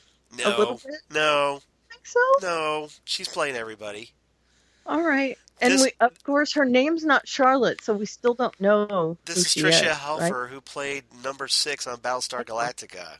Evil. She's totally duplicitous. I get it. You don't get Tricia Helfer if you don't want a duplicitous character. Well, I find myself hoping that there was at least a tiny bit of her that wanted to comfort him in that moment. Don't fall for it. Okay. All right. Trust me on this. I could see it coming a mile away. Whether she wanted to or not, he takes a little comfort. Now watch it be totally wrong about this. He takes some comfort from her, whether she gives it or not. And I think he's going to be counting on Dr. Linda to help him a little bit in the next episode. So we'll find out about that. So they might have to go back to having sex as payment for all the therapy this is going to require. Right? Just saying. Exactly. And of course, Chloe doesn't know anything about this because she didn't know Uriel was there or anything. Right. So she's not going to have any clue what he's going through. Right. All right. And yeah, because he's got this big, haunted look, what have I done? And there's some pictures up on our Facebook page, and he is not looking great in the next episode. So what do you give it? I give this one, I was less than you on this one, but 8 boxes of sex toys. And that's a reference to this cute little scene where Mazikeen brings some boxes of her stuff to move in with Chloe. Right. And she's got 1 box of weapons and she's got a box of sex toys. Right. And one of the things they pull out of this box is anal beads. Yes, that's exactly what it is. And I'm just oh my God, they worked anal beads on an episode of Lucifer. Yep, on the Fox television show. How hilarious is this? It was. I just died laughing at that. I love that when he puts the stuff back in the box. I did a double take. I'm like, am I watching what I just watched? But Trixie comes over and he's like, oh, look, a box of toys. There you go. Yeah. Trixie, it's okay to dig through here. Exactly. I love it. And I give it Like it's a cat's toy box or something. You know? I know, right? Right. 9 quote unquote accidents. And the reason mine is so high is because of that scene at the end where he kills his brother, because I think Tom Ellis really kind of hit it out of the park. He did. Although I didn't think Uriel was. I was a little let down by Uriel. I thought he should be around for at least a few more episodes, become a major threat, and he was just kind of there. I see that, but I think it's going to make a huge impact on Lucifer. Okay. And that's going to ramp up Tom. Super fun. All right. All right, The Flash. I know. Season Halfway 3, there. episode Halfway 4. there. Okay. The New Rogues. Yeah. Let's introduce this, and then I'm gonna duck up real quick and refill my glass because I'm out. I'm dry here. Okay. The tank Do you is want dry. to do it right now? Yeah. Let's do. It right Well, now. let's do the first part. Okay. So the New Rogues, written by Benjamin Robb and Derek A. Hughes, directed by Stefan Plazinski. All right. All right. Now. Okay. I'll be right. La la la la la. Sweet Christmas. Sweet Christmas. This is a complete waste of time. Danger zone. This is a complete waste of time.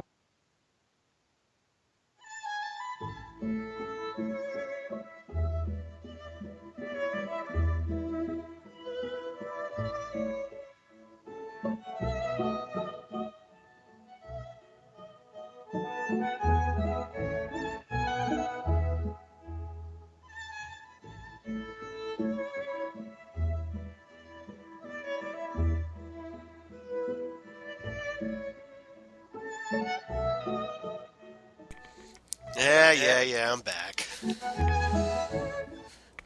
This is a complete waste of time. I didn't think there was going to be an intermission. I'm sorry, I don't have the llama music. Okay, I thought you were just going to talk. No, it's all right. All right. He'll just cut that out, I'm sure.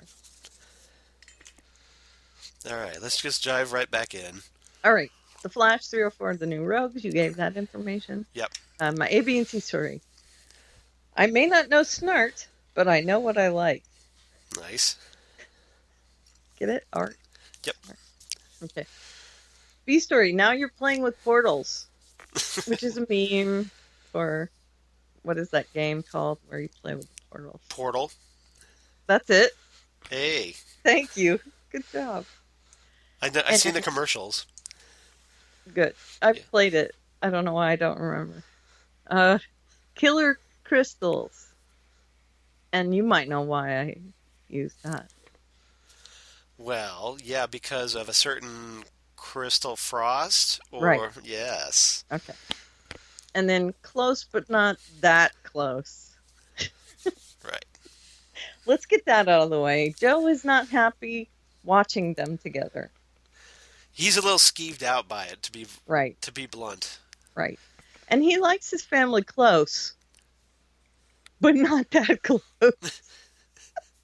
That's why I put it like that. So at the end of the episode, Barry decides he's going to move out of the house. And I think this is funny because Joe is the one that encouraged him to move back in. Well, and they've had these talks about it. Like, okay, I'm kind like, Joe knows that Barry has been attracted to Iris. Right. So what is his deal? What is it all of a sudden his deal now? Right. Is it or is it just the idea of like, okay, now that it's actually happening, I can't deal with it? Right. He has been on Team Iris and Barry for a long time, right? Yeah. I thought. Tell her how you feel. Yeah. I mean, okay, yeah, I agree. But apparently now it's suddenly a thing. Right. Yeah. So I may not know Snart, but I know what I like. We get the Mirror Master, and we get the Top. The Top is the worst name for a criminal ever. Well, yeah, but this isn't really the Top, though, because in the comics, it was a guy named Roscoe Dillon. Mm-hmm. They changed it to Rosalind here. Right. But, like he could spin around at centrifugal force and create like these tornado-like effects. And things and tornado, right? Yeah, and just basically become this spinning top of destruction. Right. And it had nothing to do with vertigo and bending things. No, and that's just something they came up with, and it's kind of lame. All right, it's really lame, really lame. However, yeah, the Mirror Master, on the other hand, yeah. What did you think about the Mirror Master? Because I know he's one of your favorites. Pretty good. Okay, even though he didn't have a costume, he didn't have a gun. No, I'm all right with it. I like that they gave a nod to the Mirror Master with the gun, right? Being from Earth 2. So at least, we did have that in the continuity. And he kind of talked like he was out of that Star Trek episode, A Piece of the Action. Mm-hmm. He did, kind of. Right? I'm a gangster, see? I'm a gangster. He did. I kind of laughed at that. I was just like, are you serious with that accent? Well, I like the guy who played him. Fine. Gray Damon. Yeah. And I like the effects that they used a lot. Right. The Ripley effects of him going into the mirrors, and I like the way that he moved up the building and over to the other building and that sort of thing. I thought it was very cool, and I think that his personality fit with the character. Right. So I was happy with it. I mean, it wasn't my dream scenario of having the Mirror Master on the show. Compared to the David Cassidy Mirror Master? Well, the one in the comics, let's put it that way. Yeah. I really wanted him to be behind the Alchemist's drawing on mirrors. Yeah, but I don't think he is now. No, I don't think he is. I think it's somebody who was moving really fast. Mm-hmm. Maybe Savitar?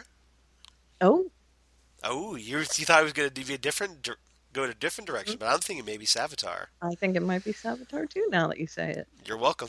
Because Eobard's in time. Exactly. He's busy going to be in the Legion of Doom with the Legends of Tomorrow. So yeah, probably Savitar. That would be my guess. Now that you say it. Oh, and did you catch that we got a shout out to the second Mirror Master, Evan McCulloch? With what? Well, they gave his name, Evan McCulloch. Oh, did they? With the second Mirror Master. Oh, all right. Yeah. No, I didn't catch it. Yeah, that was the Earth 2 Mirror Master, apparently. Oh. That's how they... Yeah. Did he say his name? I think so. I think he said his name, but yeah, that's the Earth 2 Mirror Master. Okay. So I thought that was cool. I was just squeeing because he talked about the fact that he used guns. The one with the one from Scotland that Grant Morrison created. Right. He's got the Tam O'Shanter and all that. The little beret thing. Yeah. Yeah, I like that one. I think that's my favorite Mirror Master, just because he's so cheesy and cool at the same time. He is. Plus, he's got a gun. Right. There's something about a gun. The Mirror Master should have a gun. Yeah. He should. I totally agree. All right. This one was okay, though. Yeah. I liked the special effects they used with him. That was my main thing. I think the reason they do that without getting rid of the Mirror Master's gun is because that way you don't have to worry about, okay, the Flash could easily take the gun out of his hand and therefore he's powerless. Right. You have to have the powers built in these days. Yeah, and the whole thing about Flash's world and how his powered individuals get their power is that it's built in. Right. For the most part. Because of the whole particle accelerator thing. Right. Of course, not Snart, not Heat Wave and all that stuff. Right. But for the most part, they're metahumans. And we did get this cool flashback scene where we find out what Captain Cole was doing during the particle accelerator explosion. He was apparently hanging out with Mirror Master in the top before they became Mirror Master in the top. That's right. And a nice bit of continuity. I'm not sure if you caught it. They had the plane exploding during the particle accelerator, which we know was the Weather Wizard's plane. The brothers. With the Martin brothers. I didn't catch that, but that's awesome. That was great continuity. I approved it. I applauded that. Very nice. Yeah, so it was nice to see Wentworth Miller in this episode again. And the fact that they used him in the end of the episode, because of course these two people had no idea that Snart was gone. Right. Gone. Yeah. Killed. Right. Well, whatever he is. Or I don't was know that he ... Barry knows. Does Barry know that he's dead? No, I think all they know is that they went off in time. Right. That's all they So know. he just knows that he's gone. Right. Uh, Nobody so- stopped by back to catch Barry up on events. Right. So he uses his image and these mirrors in order to trap them, and he puts him in a non-reflective container, and he says, "I don't think he'll even know what he looks like." That's funny. Which I think is a funny remark.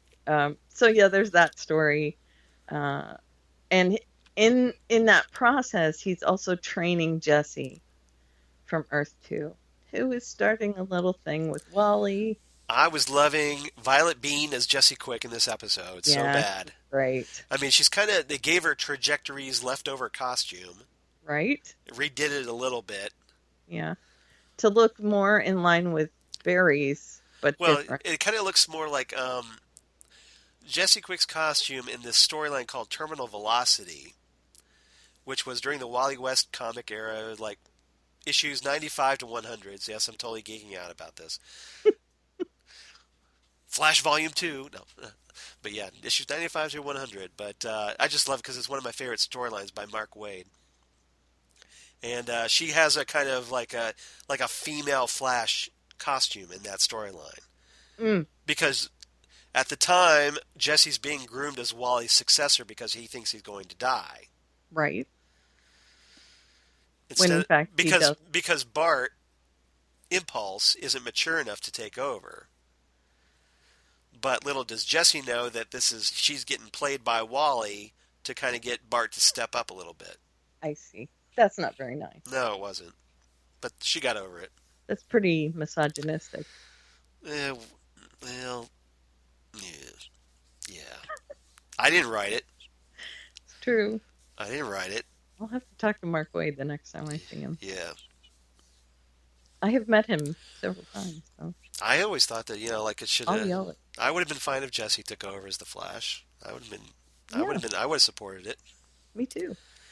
All right. So she was great in this, and I love the moment when Barry realizes that he's mentoring someone and that he sounds like Ollie.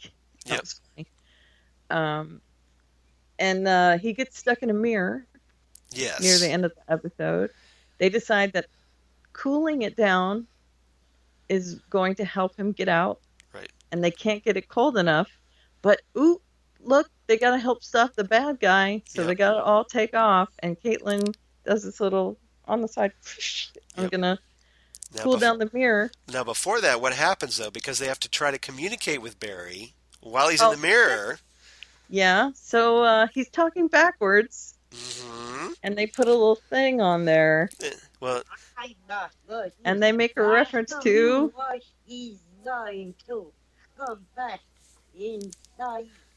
Twin Peaks.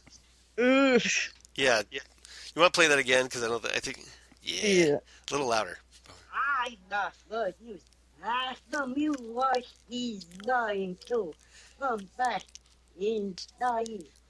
Now, that was a reference to Twin Peaks, of course, and me being a big Twin Peaks geek. What you just heard, that was Michael Anderson, who played this character called the Little Man from Another Place, who is this kind of spiritual entity inside the Black Lodge, this other dimensional realm, that they try to make it sound really creepy by recording. Michael Anderson recorded the dialogue backwards so that it could be reversed and played back in normal speech. Right. Well, so it sounds really distorted. Yeah. And that, of course, is what Cisco Ramon is referring to, because he made a big Twin Peaks reference, and because when Barry was trapped inside the mirror in this episode, his speech was reversed. And so they had to come up with a device to reverse his speech so that he could talk normally. Well, everybody else can hear him normally. Right. And he could hear them normally. So when Cisco mentioned Twin Peaks, I of course went squeak. Yeah, I bet you did. I was like, damn good reference did. and hot. I thought of you immediately when I saw that. I really did. And I thought of that little man because I watched the finale. Right. And that little man is all over the finale in that little room Yeah. where all the walls are topsy-turvy and he's wearing his little red suit and In the he's Black walking around Lodge. weird. Yep. Yeah. Ooh, creeps me out. I hate backwards talking. That's the point of it. It's supposed to creep you out. Well, and that's why Twin Peaks is such an awesome show, which I'll talk about more of at some future point. ... Yeah, I promise I will watch it. I promise I will. That backwards guy freaks me the freak out. Stay tuned to Southgate Media for more. Okay. In the future. Yeah, that's it. And I'm not playing that ever again. He said ominously. You're not going to play that again?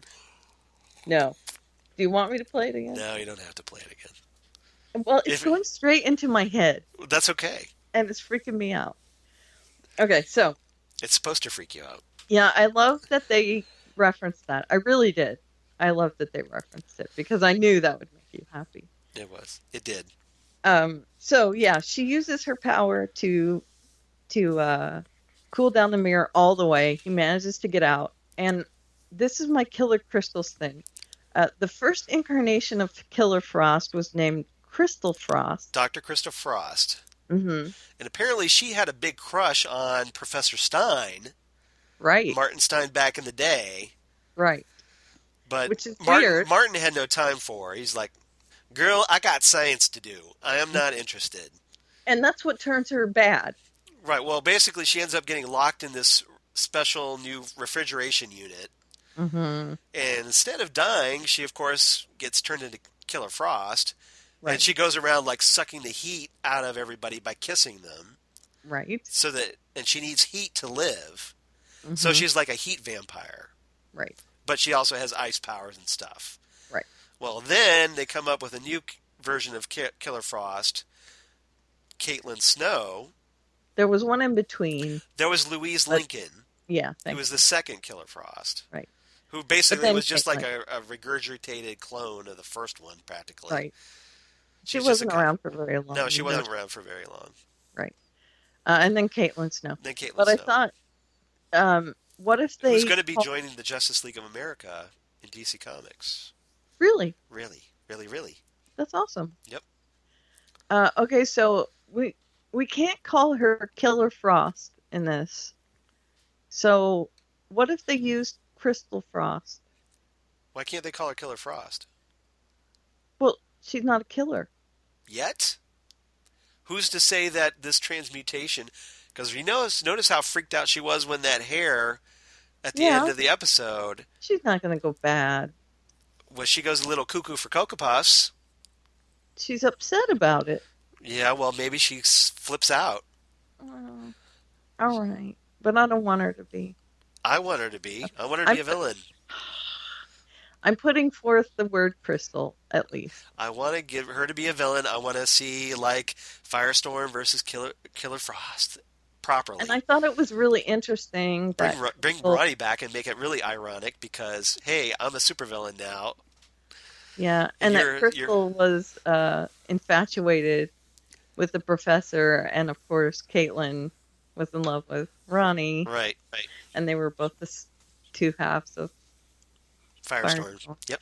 Oh, yeah. Okay, so there's those two storylines. And before Harry goes back to Earth 2, he informs them that their little frosty thing doesn't work, so they need to find out what made the frost on the mirror. Gee, so I wonder, could it be the woman who has a doppelganger? Yeah, but they don't know that she has that on their Earth, right? I thought she told them. Mm-mm. Oh, okay. You just got it in the last episode. All right. All right, so now you're playing with portals, and this is where they're going to find a new Wells who is interested in helping them instead of one that wants to go back to his own Earth. So they send this little breadcrumb trail out to the different Earths, and if people solve it, then they can come back and contact them. And they get 4 people Yep. that solve it. They get a Wild West. Yeah, they get Cowboy Wells. Right. They get Steampunk Wells. Right. They get French Mime Wells. Horrible thought. Oh, horrible. And then they get Goofball Keeper Wells, which is what I'm calling him, but what are they calling? But pretty much all of us, the rest of us on Twitter, were calling him Hipster Wells. Okay. I don't like Hipster Wells. He's Hipster Wells. Or as he likes to refer to himself, HR. Yeah, I like H.R. Wells. But he's Hipster I just Wells. call him Goofball Wells. He's totally Hipster Wells. But he's not a hipster. He had a pork pie hat on. He's Hipster Wells. Pie. He doesn't have a mustache that he puts mustache paste on and twirls up at the sides, and a beard and skinny jeans. And the pork pie hat made it. He's Hipster Wells. Ugh. I hate hipsters, and I liked him. So okay, well maybe he's the one hipster you like. All right, he's goofy though. I like him. Right. Goofball Wells. I like this Wells very much, but I hear that he might not be all good. Well, apparently. I can see. Yeah. But as for now, I thought he was kind of goofy and funny. So we shall see. All right. Am I missing anything? Let's see. Well, yeah. Caitlin's showerhead.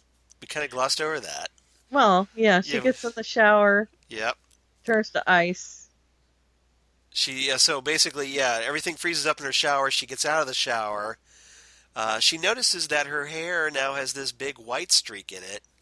That she just cuts off. And instead of going for the, the Lady Clairol or whatever. Right.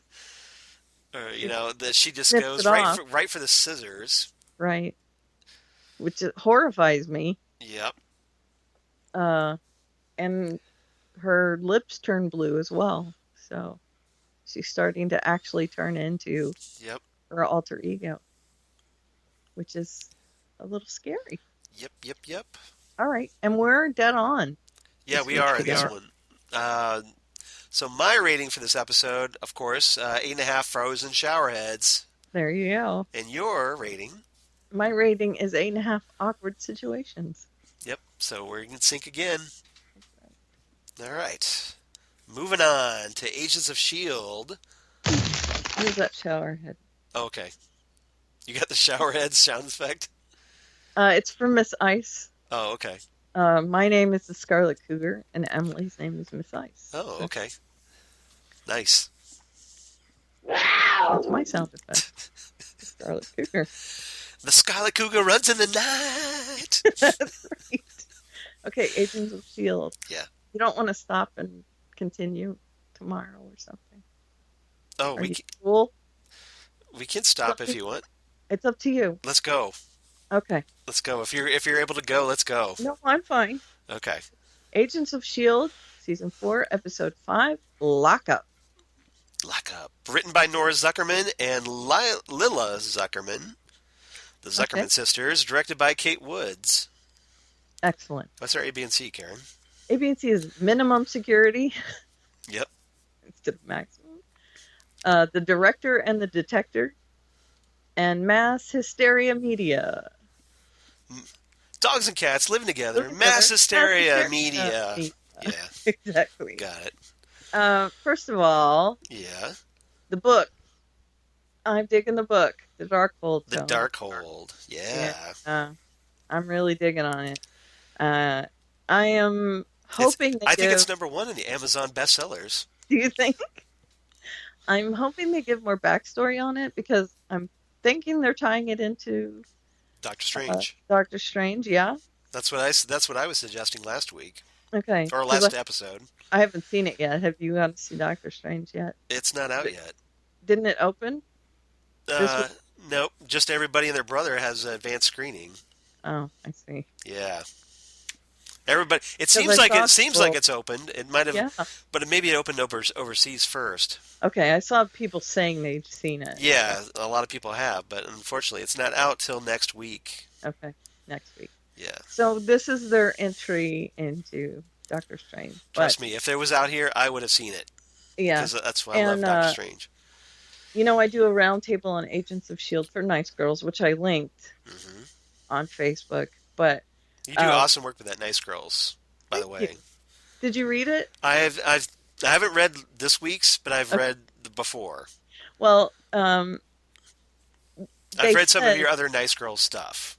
we do an email where whoever's in charge that week poses questions. Right. And one of them is, you know, what do you think is contained on the pages, blah, blah, blah. And so I wrote this. The Darkhold book is a grimoire created by the elder gods on the surface of Atlantis when it was above ground, of course. It's also known as the Book of Sins. In Marvel canon, it's gone through the hands of Merlin, Morgan Le Fay, Mordred, Dracula, Red Sonja, Doctor Doom, and even the Marvel zombies. I'm not sure if the show will be detailed with its background info, so I wanted to share that with you. Nice. And I was like, okay, I'm a nerd.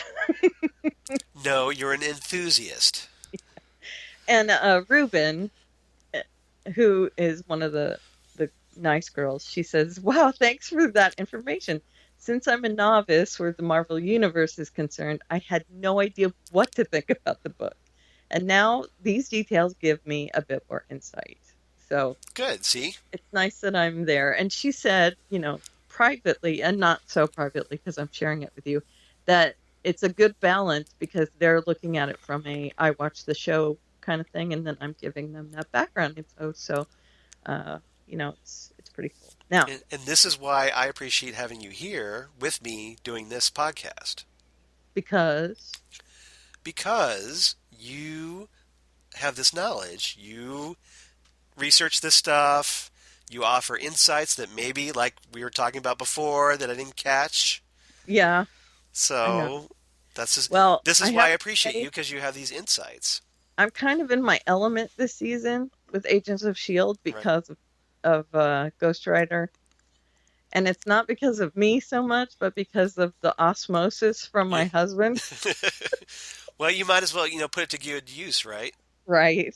If all this stuff from your hubs is gonna work its way into your brain, you might as well use it for good instead of evil, right? Right. And trust me, I could use it for evil. So there were some Easter eggs too, which I'll get into. Right. Basement that they go into, it's Johnny Blaze's house. I kind of wondered about that. It is. I wonder if they were gonna I'm hoping. I don't know if we're gonna get an actual Johnny Blaze appearance, but I think they're good. Maybe they're gonna connect the two characters. Right. I'll tell you when we give our ratings why I know it's Johnny Blaze's house. Okay. But they say it was the last person that had the book, right? Which is a giveaway to me that it's him. But then there's something that just nails it out of the park that it's him. Okay. But it's my rating. So. All right. Let's not spoil it. Right. Okay. So, the book was crazy. And minimum security is the prison. So they're going to go to the prison and break out Eli because there's an issue with the ghosts trying to get Eli. Right. And they have to try and beat them there. The ghosts want Eli to help them with the book because they can't see the book anymore.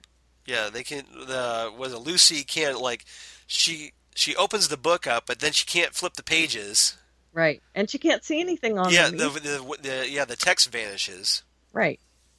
So she has to get Eli, who is the only one that can see it. Right. As far as she knows. I don't know how she knows that. But it turns out, guess what? He's in prison. Right. So we got to get him out of prison. Right. So we go inside the prison, basically. The agents converge, and Lucy and the Scooby Gang converge. Right. Zoinks!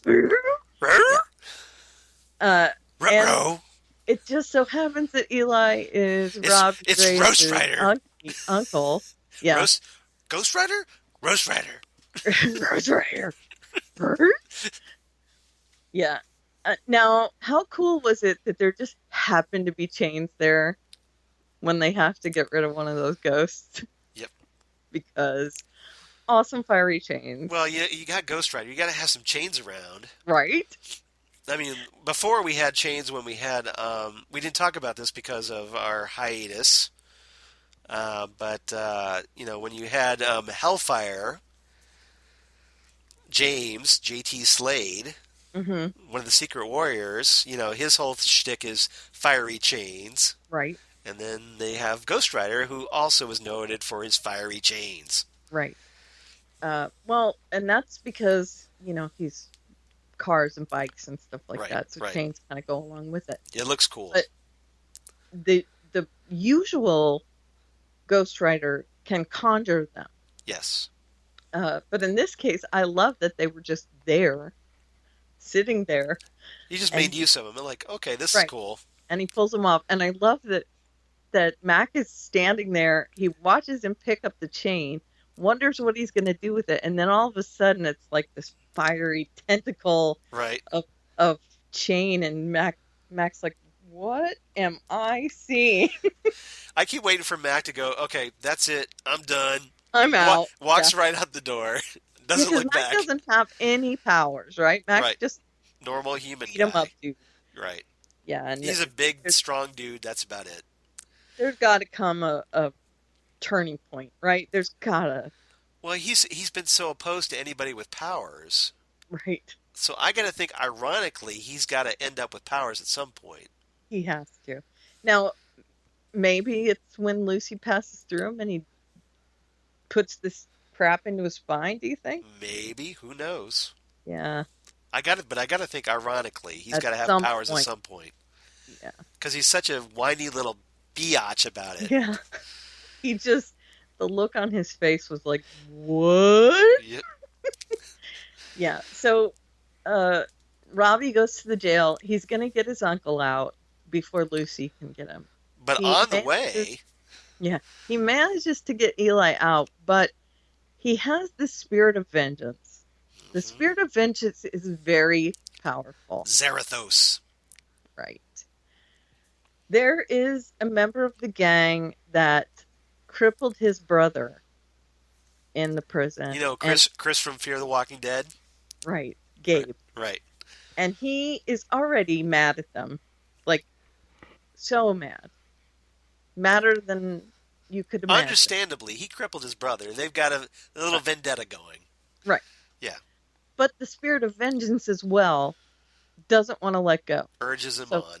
This is an overwhelming hatred. Yeah, so he tells That's- Morrow to go okay, you go on ahead. Right. Go on ahead. I'm gonna Eli. hang back for a bit. Right. And this is what people were asking me from Nice Girls. They were like, why would he do that? And I said, because the spirit of vengeance won't allow him to continue. Right. The spirit of vengeance wants to take out its vengeance.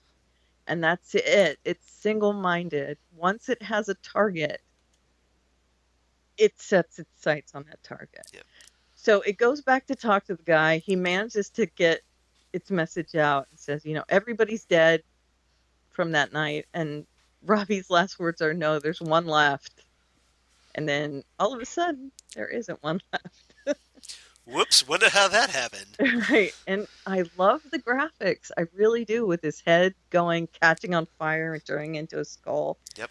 And I love also all of the prisoners were set free by Lucy, so they're all out, brawling in the hallway. It's this And when big he prison walks riot. out- when he walks out with his skull on fire, they all go back into their cells. and Wouldn't shut you? themselves in. Yes. I'm not getting any of that. Right. I'll be fine in my cell, thank you. But by that time, Eli has been co-opted by Lucy and put in the back of an ambulance. And he gets taken away, and Lucy is telling him to look at the book. He's already started doing whatever in the book. Right. So that is in motion already. Meanwhile, Meanwhile, yeah, I gotta find it. Meanwhile, back at the base, at home base, Emma is going through some lie detector tests, and all through the beginning of the season, she's been talking to May about having to go through these lie detector tests and Jim has been freaking out about it. right, having this hierarchy and how she's not thrilled about all this stuff. And she's like, don't tell me stuff because then I'll have to reveal it during the lie detector test. Right. And she tells Fitz the same thing. Right. And then once she finds out about Ada, You're right. Then- She doesn't want to know that. She Right. doesn't know anything. And Fitz tries to tell her stuff in this episode. She's like, no, no, no, shut up, shut La up. la shut la up." la la, Right. not listening. Right. La la la. Exactly. Yep. And they do have a conversation about that, and she talks about facial tics and how things give you away and all that. And just as she comes out of this first lie detector test, the director, Jeffrey Mace, Yep. comes out, and I'm sorry, it's not manly. Again, I stress. It's You not can't let manly. that go, can you? I can't, because they built it up, and now it's just not right. Right. He wants to use her as a tool so that he can look smarter and more knowledgeable while he's on This TV debate. with George Stephanopoulos and Senator the Senate- Ellen Nadir, Nadir. the one who we find out was behind the Watchdogs. Right. She's financing the Watchdog. Right. But they don't know that yet. Right. Okay, so he goes on TV and Emma's feeding him all this information about, well, there were more Inhumans killed during the blackouts than regular humans. Basically, she's like totally racist against Inhumans. Right. And that Inhumans are 99.9% the same as humans, that all they do is have powers. She's giving him all this stuff. And then at one point, Nadir says something, and he turns off his headset, and he goes off book, and he reveals that he's an Inhuman. Which I thought was an interesting move. I thought so too. And I thought it was cool, but also What's he up to? What's his game? What's his end game? right. So then, as they get back, he wants her to take another lie detector test. And she finally makes a fist and says how she noticed that he had some tells during the interview, and that he was lying during a couple of those questions about him being a hero. Well, he's also lying about she has this truth on him, wants to reveal the truth about what he was up to with the Vienna bombing. Right. And that was from Captain America: Civil War. Right. That he wasn't such a big hero. Right. Whatever the deal is. Right. And so she's like, I think we'll skip the lie detector test. right. And he says, yeah, she doesn't have to. And it's a thing where she says, what is it that you always say, that to have trust you have to She give throws his words right back at him. Yeah. Right, which is great, I think. And then he says, Miss Simmons won't have to be taking that other lie detector test. So I don't think she'll be taking any more lie detector Yeah, tests. Simmons is not quite the little wallflower she was in season 1, was she? No, she has come a long way. And Fitz has also come a long way as well. I think he could be a field agent. Right. I agree. So, nerds for the win. That's right. The geeks shall inherit the earth. That's right. And am I missing anything? Well, there's that bit at the end where oh yeah, Jeffrey and Senator Nadir, they have a little confab in their car, right. and Senator Nadir makes this demand by threatening to reveal that S.H.I.E.L.D. is working with Daisy and the Ghost Rider. That's right. That they're harboring a murderer, is how she puts it. And she wants some bad stuff, I'm sure. Yep. And I don't get her because her brother is going through Terrigenesis, so it seems counterintuitive, but who knows? Unless she's just pissed off and was like, okay, Inhumans hurt my brother. Well, because he hasn't emerged yet. Right. As far as she knows, he's never coming out. Right. So. Yep. She's just weird. But of course, her brother's got to pop out at some point. Of course, with and then superpowers. He's going to be mad, right? Yep. He's going to be mad that she's on the other side from him. Okay, so that's it, right? I would think so. That's it. Okay, rating. What's your rating? Give your first. All right, my rating was 8 plasma Captain America shields. Because, which is awesome. Which, once again, this is the second time they've done it. We've seen Coulson with his little, S.H.I.E.L.D. gadget arm, his go-go gadget hand that pops out the plasma Captain America shield. because I think this he's is a my huge favorite gadget. he's such a huge Captain America geek, and it's also a reference to the plasma shield that Cap had at one point during the Mark Waid Captain America era. Hmm. But this is my favorite thing Yep, of his. That it's just so great that he's such a fangirl that's 2 Mark Waid references in this episode. of Captain America. Okay, so here's my rating, and it's an 8 again, so we're simpatico on Yep. this one. But in the basement where the book is, there's a Quentin Carnival poster, Oh, and that is the carnival where Blaze worked Johnny Blaze. as a stuntman. Oh, well played. So this pretty much is giving me the impression it's Johnny Blaze. So, is your hubs all geeking out that Johnny Blaze might show up, or maybe? He's happy about it. Yeah, Okay. he's liking it. He's Does he like Robbie Reyes as Ghost Rider? yeah. Well, he likes the muscle car big Okay. time. Okay. He's not convinced that Johnny Blaze will ever show up. He likes the fact that there are references to it. Right. But the fact that it's his house doesn't mean he's going to show up. I'm still You waiting think- for a Danny Ketch reference. That would be cool too. The second Ghost Rider. Yeah, grandfather thing. Or maybe. Carter Slade, the original Wild West Ghost Rider. Pew pew pew. Pew pew. My husband was talking about getting an Old West tattoo. Oh, that'd be cool. Yeah, he likes like Saint of Killers and stuff like that. Nice. Okay. All right, so Moving Quentin on. keep that in mind, Johnny Blaze. Okay, Arrow 504 Penance. Written by Brian Ford Sullivan and Oscar Balderrama. Directed by Dermot Downs. Oscar Valderrama, is that the guy from the 70s show? No, you're thinking of what's his name? Not Oscar Balderrama. This is It's something something else. similar though, right? It is something similar. I can't Okay. remember the actor's name, but yeah. Oh, that's Wilmer Valderrama. Wilmer Valderrama. Okay, Yeah, sorry. yeah. I could see the connection though. Okay. I could see where you go there. All right, A story. The needs of the one. ... Outweigh the needs of the many. Right. B story is bait and switch, then get them to the church on time. C story, Bratva break in instead of break out. And that's Kovar. I say we talk about the Bratva storyline first. So we go back to Anatoly talking to Oliver in the car, and he's sending Oliver into a situation where he has to try and get information from a man who has worked for Kovar. And it happens to be in I guess it's just a lockup. It's not a prison, it's like a temporary lockup. Right.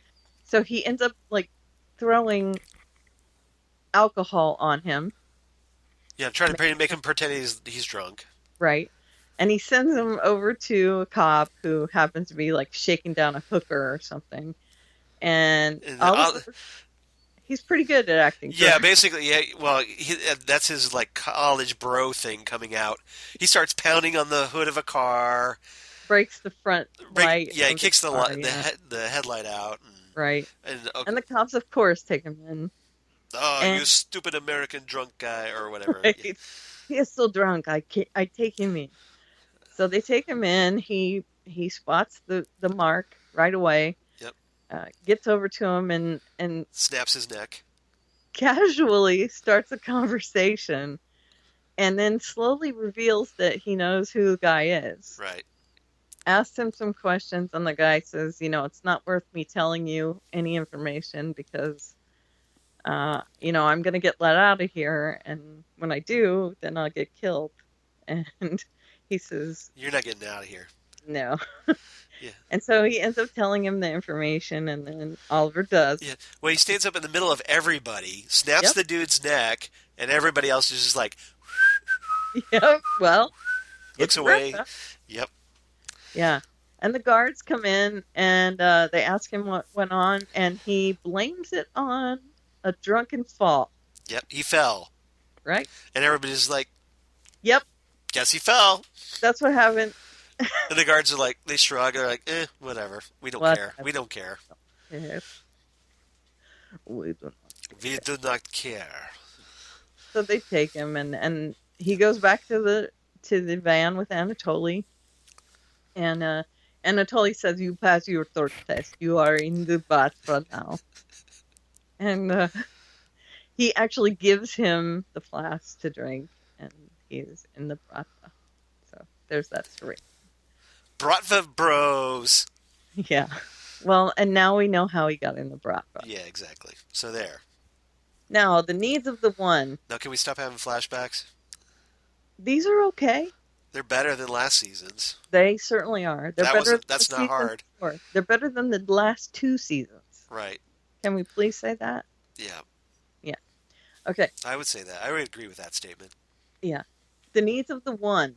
Now, something's happening in Star City, and it deals with organized crime, and bad things are happening. Oliver is the self-appointed guardian and mayor of Star City. Yep. However, he pretends to have gout, and he stops saving things in the city, leaves his lackeys behind in order to go and save Diggle. So what you're saying is he sucks at his job really badly. Yep. That's what I'm saying. Does Diggle need to get broken out today? Apparently. Well, to be fair, Diggle's wife, Lila, shows up and she's like, "Can you please break my husband out of prison?" Okay, can Oliver say, "Let's find a better day"? Well, then why not just send one of his hench guys to do it? He would never send one of his hench guys to do it. You know that. Well, to be fair, they kind of suck at it, but yeah, they really suck. But get somebody that he can trust. Barry?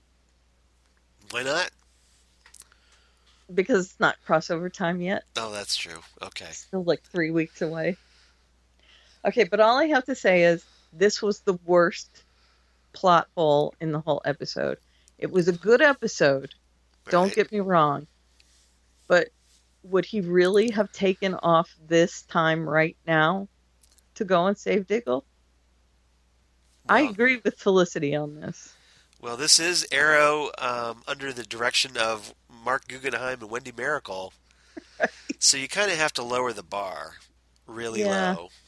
Yeah. Okay. So it was a good plan. It's just, it was a stupid time. So he leaves his lackeys there, and that is Artemis, who they're calling Artemis now, which I think is cool. Mad Dog. Wild Dog. I'm sorry. Why do I call him Mad Dog? Mad Dog 2020. Yeah. Wild Dog. Wild Dog. And Curtis, who they have not nicknamed yet as Mr. Terrific. But he's got his... Oh, not T.O. Morrow. What? Mr. Terrific. Mr. Terrific. Why am I calling him T.O. tomorrow? I don't know, because he's got the T on his face. He's Mr. T. Okay. Mr. Terrific, sorry. Yeah. Okay. They haven't nicknamed him that yet, though. He's still Curtis. Now, here's a real quick aside about Mr. Terrific. Okay, when he changes back and forth from his secret identity to Mr. Terrific, how does he fix his hair up so fast? I know. Is he wearing a wig now as Curtis? I don't know. Because there's no fast way you could do that. That takes hours. To do all that hair braiding thing. You could say the same for Luke Cage. I know. But still. Yeah, it takes hours. Right. I don't know. I'm just saying. I agree with you. I'm trying to figure out where Supergirl's boots go when she changes into Kara, and I'm trying to figure out what happens with Mr. Terrific's hair. Mm-hmm. This bugs me. I know. Just saying. Okay. And see, they would know because they have to do his hair on the show. Right. So don't you think they would say, "Hey, it takes 3 hours to do this to his hair. It's not really realistic." Yeah, exactly. Yeah. Anyway, I get it. Now, it'd be one thing if, okay, Curtis got a haircut. Right. Yeah. Okay. It's not that big a deal. Not a big deal. Except the actor might not want to get in. Maybe if the actor doesn't want it, but, just pull it back in a ponytail or something. Right. Or put something on his head. Yeah. Or, yeah, like a cowl. Give him a cowl. I'd be all right with that. Okay, moving on. What is this bizarre Yeah, thing? yeah. I had a question I must pose. I know. I agree with you 100%. Okay. It was dumb. All right. There were some dumb things in this episode, some really clunky things. And that's saying a lot for Arrow. Yeah. Yeah. So, they find this guy who has stolen some stuff from Cord Industries. Still waiting for Blue Beetle to show up. Well, it was supposed to be Ralph, Brendan Ralph. Right. You heard that, right? That they were going to make him Ted Cord. I thought so. They decided that they had other plans for Ted Cord, so they switched him to Ray Palmer. Now, is that because of the Blue Beetle Booster Gold movie they're talking about? Maybe. So that's why that happened. So they kind of turned him into a hybrid of the Atom and Ray Palmer. Well, Ray Palmer and Ted Cord, yeah. Right. Yeah. So, so Cord Industries, and it's just this computer chip. And as soon as they said it's nothing special, I thought, oh, they're going to try and break into the evidence lockup. Did you not see that coming down the street? Matt Murdock saw this coming. Thank you. You're welcome. Hold on. Yeah. It was so easy to predict this. You would think that two big brains like Felicity and Curtis could predict it, that they had to take it to the evidence lockup. But no. And then the dude has to set it right up against the wall. Yep. Like an idiot. Yep. And of course, Church. It turns out to be a bomb. Breaks in. And this explosion allows Church's group to break in, steal the weapons and the equipment. Yep. And get back out. Yeah, well done. Not so good. Nope. Yeah. So the happy band of misfits. Yep. They want to go get it back.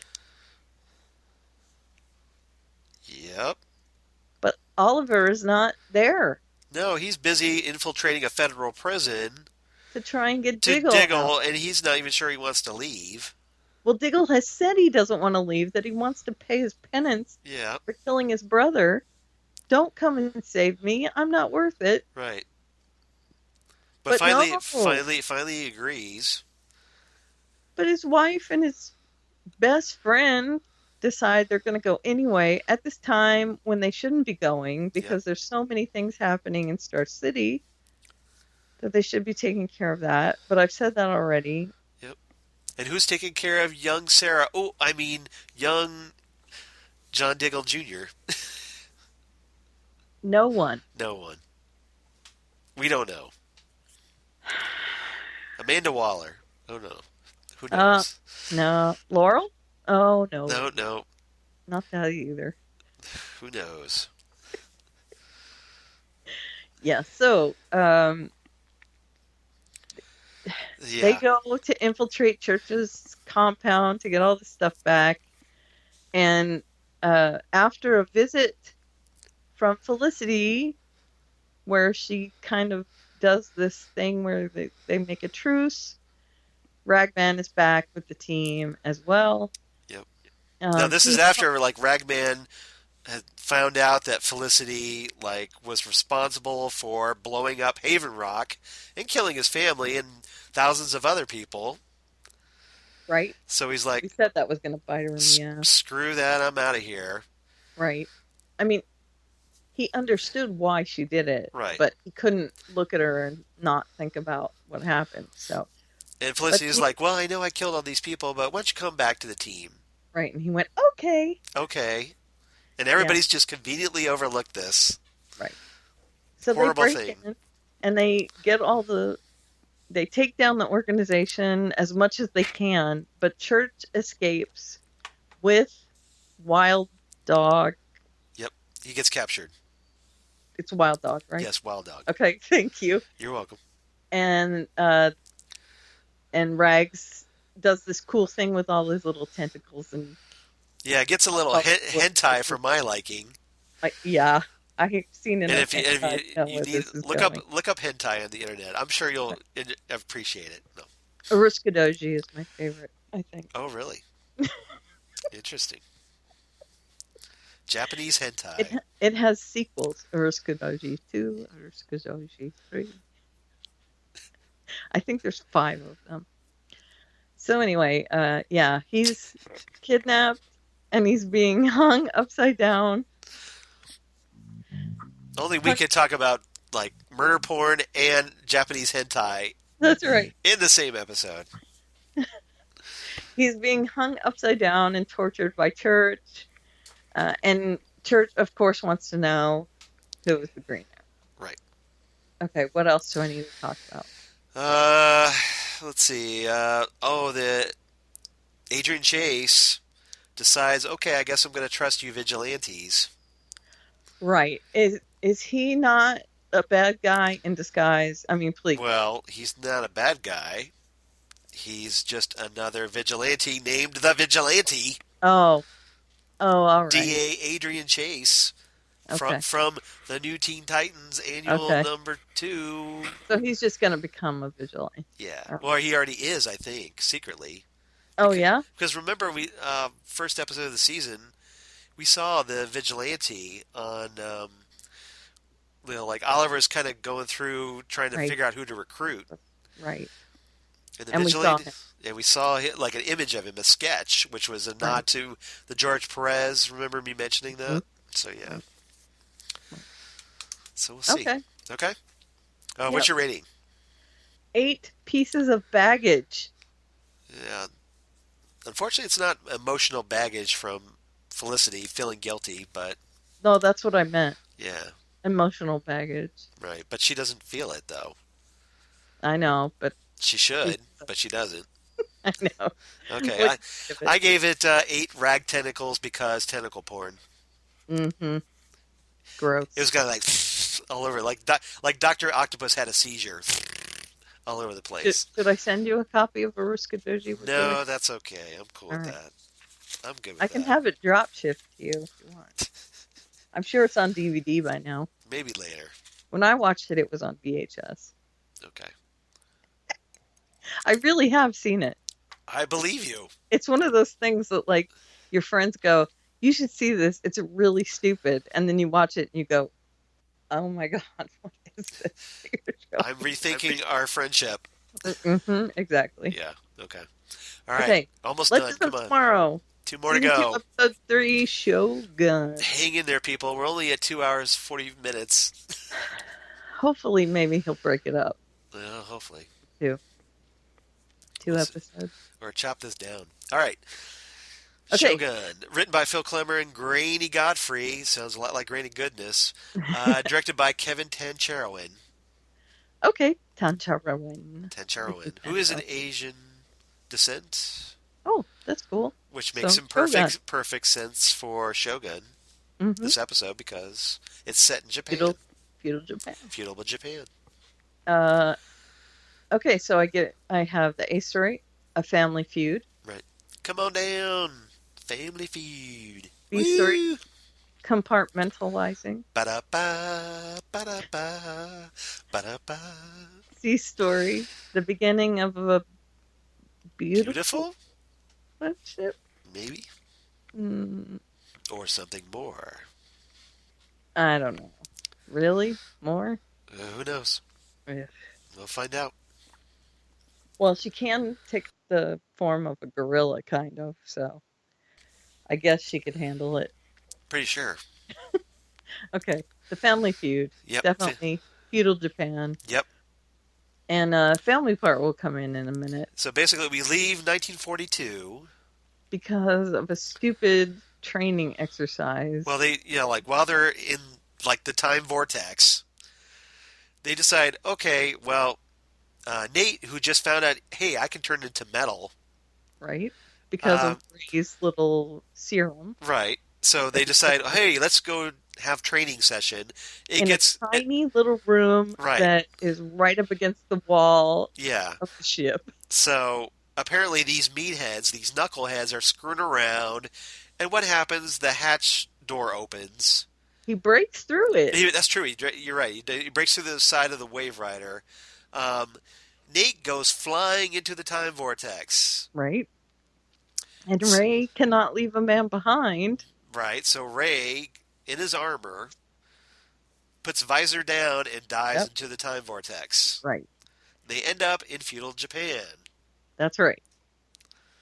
So everybody slams on the brakes and is like, okay, I guess this is where we're going to be. Right. And Katie Lotz is doing a good job of being the team leader, I think. Right. She's still need Rip Hunter back though. I agree. Why it's his ship. Where is he?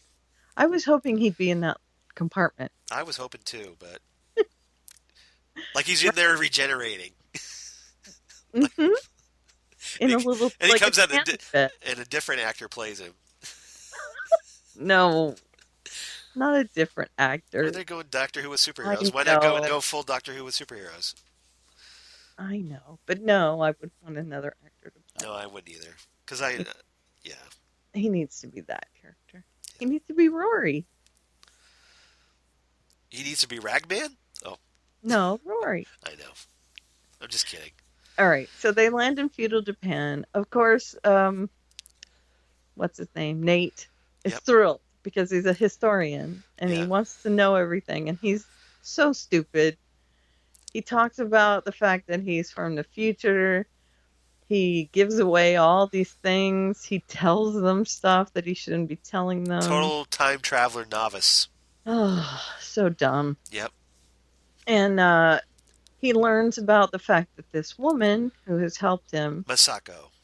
Thank you. You're welcome. Is going to marry the Shogun the next day. Shogun is basically like a commander in charge of an army. Mm-hmm. Just for those who don't know. Right. The feudal warlord. Right. Essentially, yeah. What he would be in England would be like the king of that township. And in this case, a bloodthirsty king who would take whatever wife he chose, no matter what. So like the sheriff of Nottingham if he were a king. Essentially, yeah. Okay, so this shogun is going to marry her. She doesn't want to be married to him. It would probably end up with her dead at some point. Yeah, apparently, you find out that he's killed his other wives. Mm-hmm. So not looking good for old Masako.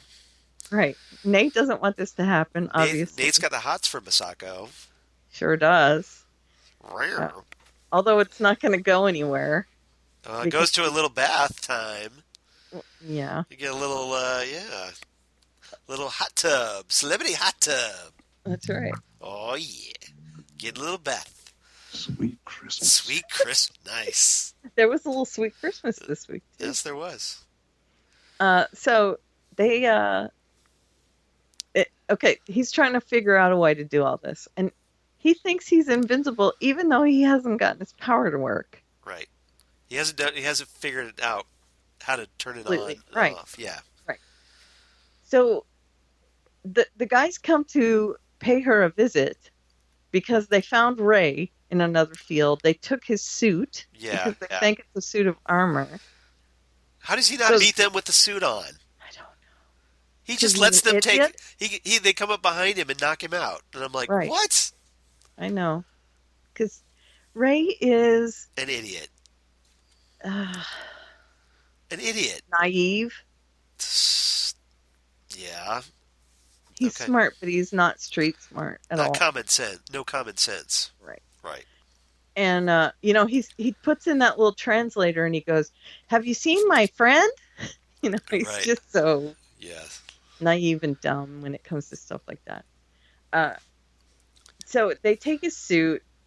So he's not in the picture. He's not able to save him. And he ends up getting tied up. Right. The Shogun is wearing his suit. And he's like, aha, I'm totally wearing Ray's suit right now. I'm awesome. And can I just say, if they hadn't destroyed his suit, Ray should have worn it with the Japanese hat because that hat kicked ass with the visor and stuff. Right. It was awesome looking. Okay, but anyway, his little minions, the Shogun's minions, go pay a visit to Masako. Masako. You're welcome. I don't know what's wrong with me. Gaijin. Yeah, you're right. I'm terrible.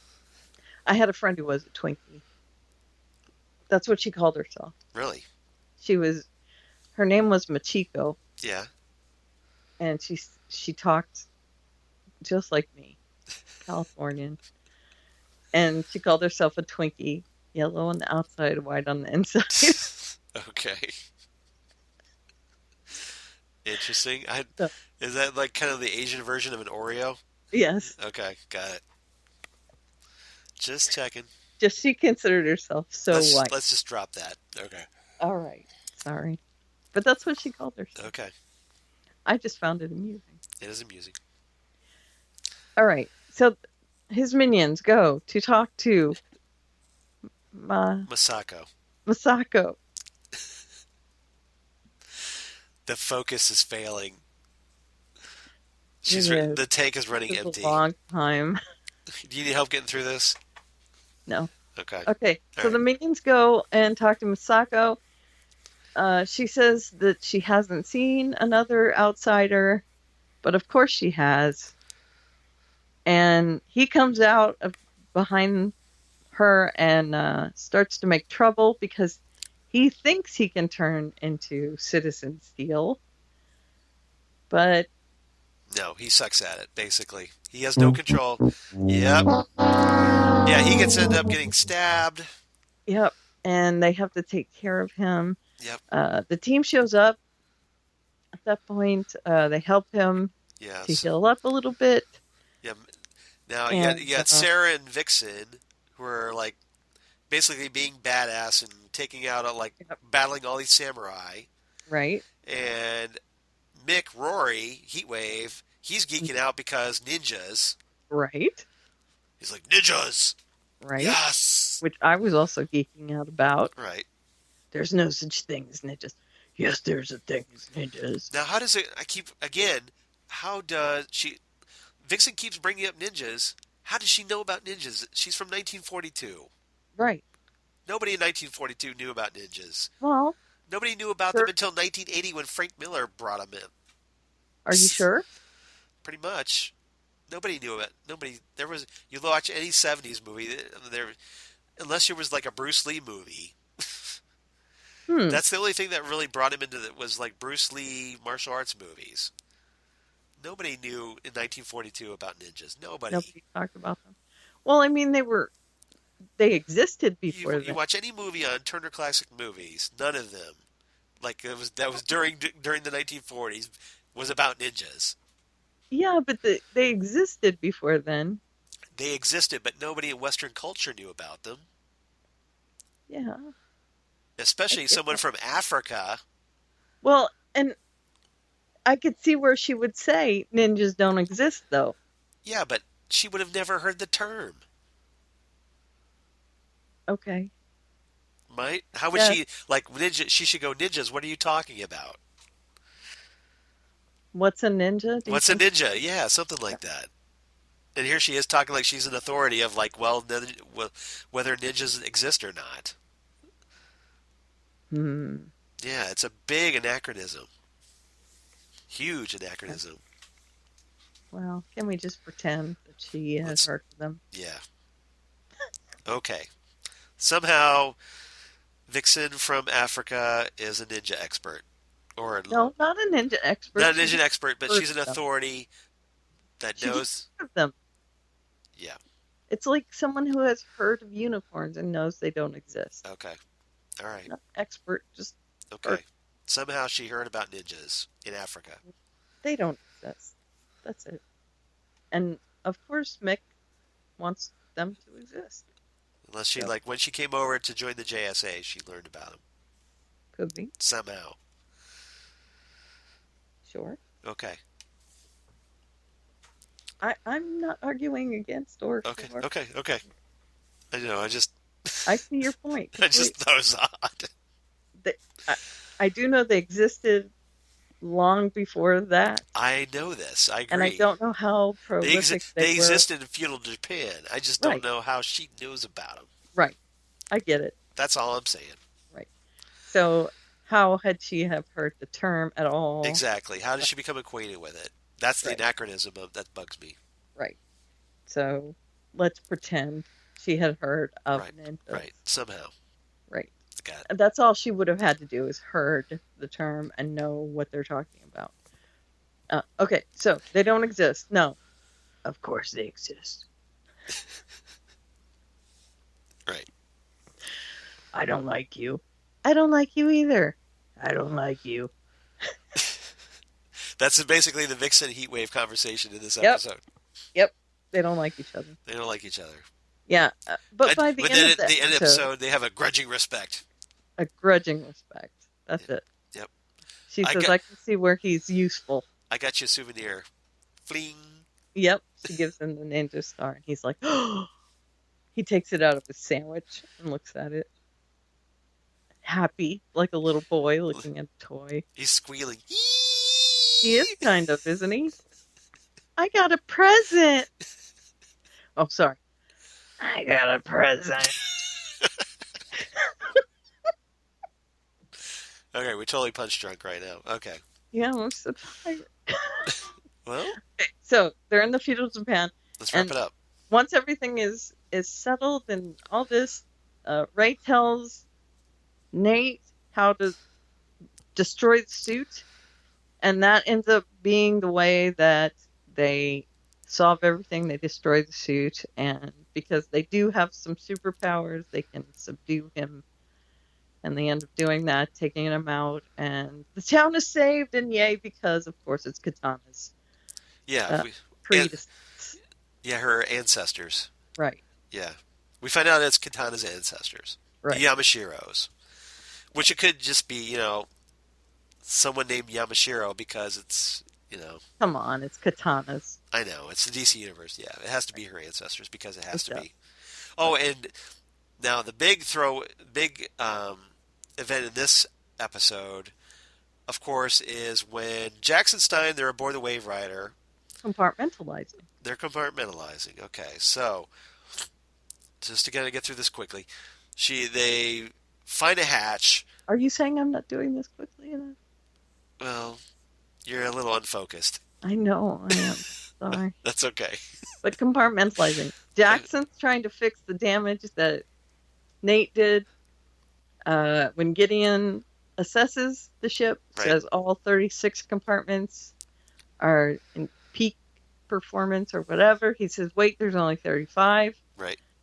Martin Stein, being Mr. Curious, decides he wants to look into it. They go and find it, and they find a message from Barry and a bunch of other stuff, by the way. Bunch of weapons. And they listen to this message from Barry from the future. And of course, it's just a voice message. Right. He says something to the effect of, you'll understand why I didn't want you to share this with the rest of your team. That's all we get to hear. And they decide not to share it with the rest of the team. Yeah, whatever their message was. Now, this is Barry from 40 years in the future, his future. Like 2058 or something. 2056. Okay. Yeah, because that's 40 years. Okay. Just saying. I don't remember. That's okay, but yeah. So, somehow Barry from the future is involved in something we don't know about yet. Right. Now, does this tie in with Invasion? A crossover? Yeah, this has got to be setting. I think this is going to be setting up Invasion somehow. But that means time travel is in play during Invasion. So, holy crap! Right. This could be a big deal. This could be a big deal. It could be. We'll see what happens. It also involves different Earths. Yep. Because of Supergirl. It's like a Crisis on Infinite Earths. Do you think? Yeah. I would laugh if they just fooled everybody. It's like, oh, guess what? The name of this storyline is Crisis. Psych. Mm-hmm. Not Invasion, after all. Yeah. All right, so what do you give this episode? Okay, I give this one 8 out of 10 souvenir shurikens, which is as you Sure. Gaijin know as Japanese throwing stars. That's right. Yeah. But I know it's a shuriken because I play ninja in my game. Okay. And I use shurikens. And somehow Vixen knows Actually- about you. Huh? And somehow Vixen knows about you. Yeah, that's true. I don't use them anymore because we can't use throwing weapons anymore. Right. Okay. I give it 8 hidden compartments. Okay. Last show. Almost Luke gone. Cage, Step. 104. Step in the Arena. Yep. Written by Charles Murray, directed by Vincenzo Natali. All right. Rackham, I hardly knew him. B story. Doctor's Pet, C story. coming out of the rubble. See, I would have done a Barney Rubble joke there. Would you? Yeah. Well, how would you put Barney in there? I don't know. Just well, you put he- Barney's in parentheses. Coming he out came of the, out, though. you say Barney, like Barney in parentheses. Rubble comes out, or something like that. Well, that doesn't make any sense. All right. We'll figure it. I'll work on it. Okay. I'll work on it. I'll come back He with came you. out. That was the main part, is that he came out, Okay. and then he came out of the rubble as well. Okay. All right. So All right. Rackham, I hardly knew him. Rackham being the guard. Yeah. in Well, prison. basically this whole episode is the big flashback we've been waiting for. Luke in prison, where how he becomes Power Man. That's right. Yeah, well, how Luke Cage gets his powers. Can I just say, putting on that outfit was amazing. There's a nod. What she's talking about, there's a nod in this story where after Luke breaks out of Seagate Prison, he gets on shore, he's trying to find some clothes. He pulls the first clothes off this clothesline that's outside. It's this big white silk shirt, or yellow silk shirt. Yellow silk shirt, excuse me. And he still has this metal tiara left from the machine that exploded. Mm-hmm. And so he puts it on, he looks himself in the reflection of a car window, and he thinks he's like, you look like a damn fool. Right. And it looks like his hero for hire outfit. Yeah, basically it's a nod to how Luke looks as Power Man in the 70s Marvel Comics. Right. It was awesome. It was a great hilarious. nod. Great nod. I loved it. All right, so he's going through this whole thing where the racist guard Yeah. is trying to put together this fight club, and Rackham. he's using all these guys that he loathed in prison. So all the color, the people of color, all of the, I don't know, pretty much just anyone who doesn't fit his white male stereotype. He Right. throws in this ring. Yeah, all the people he doesn't like or Right. has issues with. He basically makes them fight. Luke doesn't want to fight, but And it's pretty much it's like to the death thing. What he's doing is he's making them off each other. right. And Because we find out that the prisoners that lose the fights, somehow they mysteriously disappear. right. So he's The warden's in on it. he's running this whole thing. Right. Everyone's in on it Yeah. except for a few people. Yeah, Not like Riva, who's working the the prison groups. prison counseling group. Right. And he's been going to these group sessions because he has apparently like some anger issues. Well, he's been framed, Yeah, I know. so he's angry because he's in prison for His- something he didn't do. His partner, who was going with this girl, and this girl apparently chose Luke over him. His partner framed him by putting cocaine in his house, right? Right. Basically, Carl Lucas, who we find Right. out that's his real name, Mm-hmm. was set up because Right. of this, what you just said. So he gets framed, and then he's in Goes to Seagate. jail. Yeah. Right. And luckily, none of the people he put away were there. And Carl was a former cop, too. Right. And Rackham makes a point of saying, hey, you were a former cop, weren't you, in front of all the other One prisoners? of all the other prisoners. So to Right. completely ostracize him. And again, we see his connection to Shade, Shades, yeah. right? And that was And that's with- that's why he gave him the dirty look earlier in the season, Mhm. because because Shades was one of Rackham's goons, yeah, who put the hurt on him, but good several times. Yes. In this episode. Shades was allowed to have weapons. Yeah. The other one was Comanche, but we haven't seen Comanche in modern day yet. No, we have not. And that hurt. Just watching that scene. Yeah. Where Shades had that flat. They beat the crap out of him, out of Luke. Oh, man. Yeah. That hurt. They beat him to where he was going to die. Yeah. And when that happened, the doctor put him in that solution. It was an acid-based solution. Reva finds out about it. She knows what's really going on with the experiments of this Dr. Noah Bernstein. Mm-hmm. But it's healing experiments. Right. It's not meant to do anything else but accelerate healing. Yeah, exactly. But, of course, Luke gets in the tank. Now, what happens when he's in the tank is Rackham finds out he's in the tank. Yep. This isn't good. No. So Rackham basically shifts the everything to overload. Right. Which, of course, means an explosion. Mm-hmm. Everything goes boom. And, of course, it kills Rackham in the process. Yep. I hardly knew him. And Dr. Bernstein. Mm-hmm. And conveniently. But not Luke. Luke comes out of there with a big metal tiara around his forehead. But he's healed. Because when he went in, he still had like scars, blood on his knuckles and scars on his face and everything. Yeah. So he's all healed up, and he's super strong and vulnerable. Right. And he goes to Reva, who he knows was sent home. Right. He goes to her, and he knows he'll be safe with her. Well, this is after he piles his way out of. He basically punches his way out of prison. It's awesome. Takes a dive into toxic waters, swims across the toxic waters that would normally kill him. Right. Comes out, and then goes to find Reva. Yep.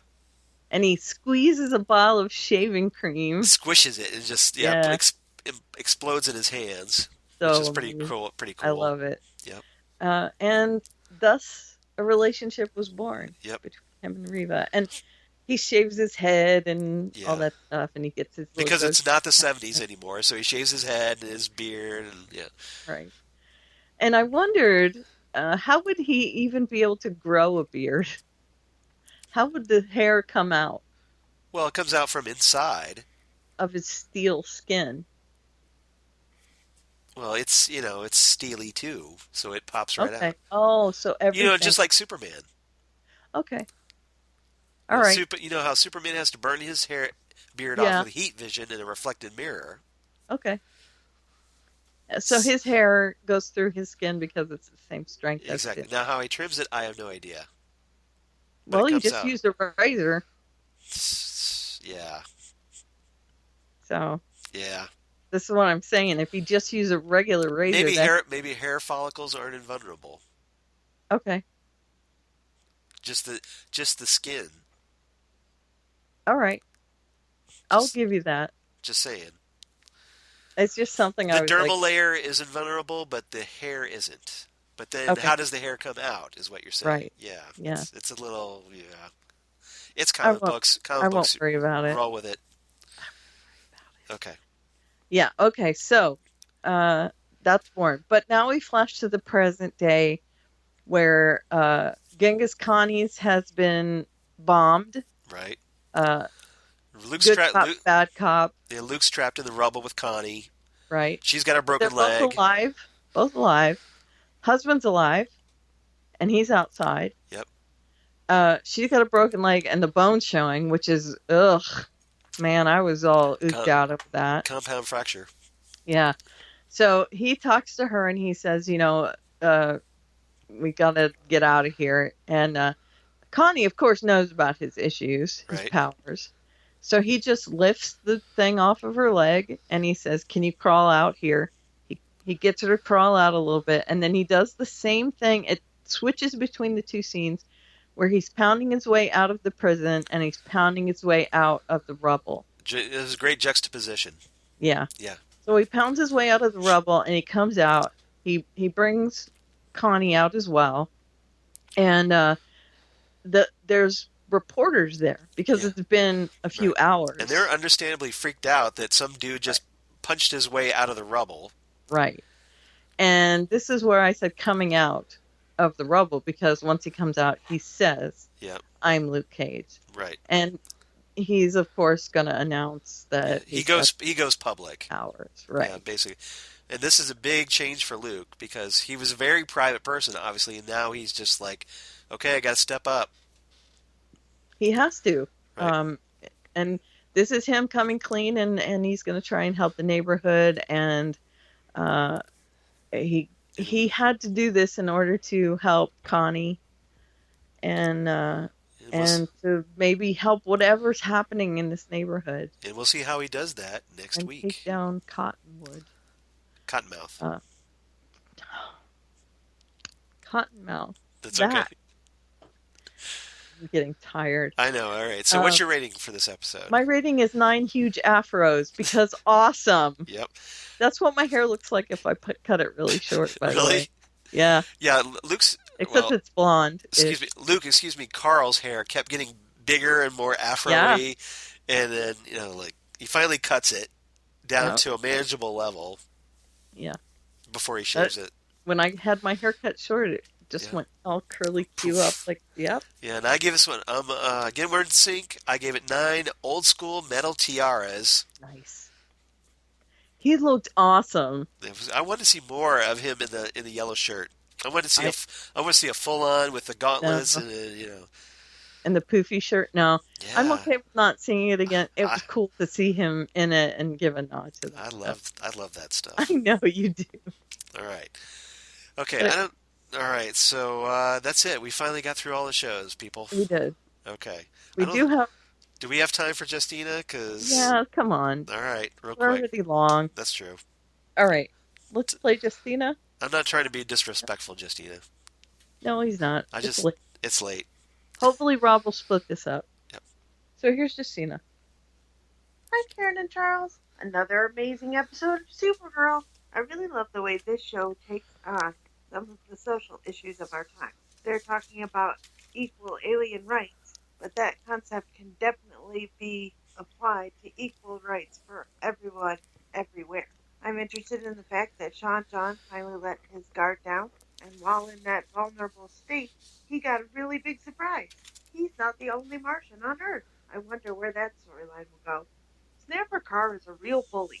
I'm so glad that James Don't Call Me Jimmy stood up to him, and that Kara, even though she was rattled at the beginning of the episode, was able to work through it and write her article, not letting Snapper Carr step on her goal of becoming a reporter. It's not just humans that prejudge people based on their place of origin. Even Kara, as our wonderful superhero, fell into this human weakness. She judged Mon-El as a villain just because he was a Daxamite, and I'm so glad that she came around in the end and apologized to him. This episode gets 10 out of 10. Goodness gracious, great balls of fire! Mirror, mirror on the wall. Is that Barry Allen? This was a super fun episode. I liked seeing Jesse Quick and Flash team up. I'm interested. As did I. Caitlin's storyline develops now that she used her power to help Barry get out of the mirror, and now that we know that we have access to other Earths through Cisco's power, I'm wondering how many of these infinite Earths we will visit throughout the season to solve various problems. This episode gets 9 out of 10. 4 wells are better than 1. That part was hilarious. Arrow was all about penance. Diggle wants to do penance to atone for what happened to his brother and Laurel. Felicity wants to do penance for what happened in Haven Rock. Quentin Lance wants to do penance to make his daughters proud and do the right thing to atone for all the times he was too drunk and did the wrong thing. And then there's Oliver. Every time we're shown another piece of his history or think back on the events of previous seasons, the list of things that Oliver Queen is doing penance for just grows and grows. I really respect that the writers are making their characters more real by illustrating this penance. Some shows just move quickly to the next plot line without showing the consequences of decisions made and actions taken. So I'm really glad that these writers are showing that the characters are affected by the things they have done. I give this episode 7 out of 10 zip-lining arrows. I've decided that out of all the different kind of arrows that Oliver has, the zip-lining arrow is my favorite. Legends was completely awesome, but it's absolutely killing me. What did Barry say? I really Right? want to know. My theory is whatever Barry said is what's going to lead the legends into the crossover at Thanksgiving. He Very also probably. that the daughter we met in feudal Japan is an ancestor of the katana girl we met in Arrow. I'm really glad that Ray discovered that he didn't need his suit to be a superhero. I love the parallel that Yoda is a ninja because he's my favorite Star Wars character, but White Canary will always be my very favorite ninja. And this episode wins the week with a 10 out of 10. Ninjas are for real. Have a super week. You too. We should just let her do all the reviews because she does it much more succinctly and what doesn't take 3 hours. But I should point out that Yoda was a sensei, not a ninja. That's right. Not a ninja. He's a master. That's right. Although, doesn't one have to be a ninja in order to become a master? Eventually. Okay. But, he's hit that next level. Okay. Yep. You gave me an eye roll there, didn't you? Yeah. Yeah. Thanks, Justina. That's awesome. Yeah, thank you. And Karen's fading fast, so...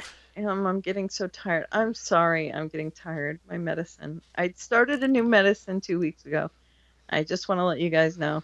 My husband's father passed away, and I started a new medicine at the same time that I had a reaction to, and my week was awful, and that's why we skipped a week. Yep. And this medicine is also making me very tired. That's understandable. And, you definitely have, I'm sure you have everybody else's sympathies, including my own. I'm not saying it to get sympathy. No. I'm talking about your family, about your family's loss. Yeah. So it was. It's totally understandable. It came out of nowhere. We knew. I mean, he kind of went into remission last year, and then all of a sudden it just surged right back, and it was quick in just a couple of days. And my husband couldn't get down there in time to say goodbye, and it was hard. Yeah. So, for those who are wondering why we took off that week, that's why we took off last week. So, It's not because we didn't want to do the podcast. No, in fact, I really missed doing the podcast. It would have been nice. Yeah, but unfortunately, real life is what happens when you're busy making other plans. Oh, isn't that sweet? You quoted something. I'm sure I did. Yeah. Something that I can't even think of right now. That's okay. So if you want to send feedback like Justina, you can email us at fandomzonecast@gmail.com. Right. You can find us on Facebook by searching for Fandom Zone Podcast or going to facebook.com/Fandom Zone Podcast. We're on Twitter at Fandom Zone Cast. And I am on the Twitter machine at Aleveria, Aleveria. Right. And my bio there, you can click on the link. That'll take you to my blog post. My blog. Oh my God. You can click on the link in my bio that will take you to my blog. I really hope you listen to this podcast after it gets posted. I don't want to. I would love to hear, I would love to see your reaction as you're hearing this podcast. You guys, seriously, you have no idea. I'm sure Charles is seeing the most tired version of Karen that has ever been. I think so. That's why I'm just Do I look tired? You do look tired, and I feel bad for you. So that's why I'm just trying to, I can wrap this up if you want. No, it's okay. I'm fine. Okay. So I'm at Aleveria, Aleveria, on the Twitter machine. There you go. You can click on my bio link to get to my blog, and there's a pinned post that has all my other links. There you go. And where are you? All right. At Charles Skaggs on the Twitter machine. At Charles Skaggs on the Instagram. Yes. Facebook, of course, for all you people on Facebook. Google Plus, for all you crazy kids on the Google Plus. And my blog of geeky things, Damn Good Coffee and Hot. Damn good coffee. And hot. Just like the man said. Where I talk about all these comic book shows and more, including Twin Peaks. That's right. Coming soon. Coming soon. I may watch that starting this week. I hope you do.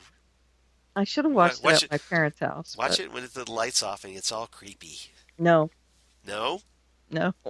There's some really scary stuff in that show. I know. That's why no. But that's what makes it awesome. No. Okay. All right. So, That's all of that. yes. Do we have anything else to say? I don't think so. I think we said quite enough. Okay. So, next week, hopefully I will be feeling better. Hopefully Karen will be awake. And hopefully we will get through this a lot quicker than 3 hours. I'm going to give it my best shot. Oh, sorry. Did I fall asleep? I think you did. So, all right. So we'll talk to you later, everybody. Talk to you next week, everybody. Bye.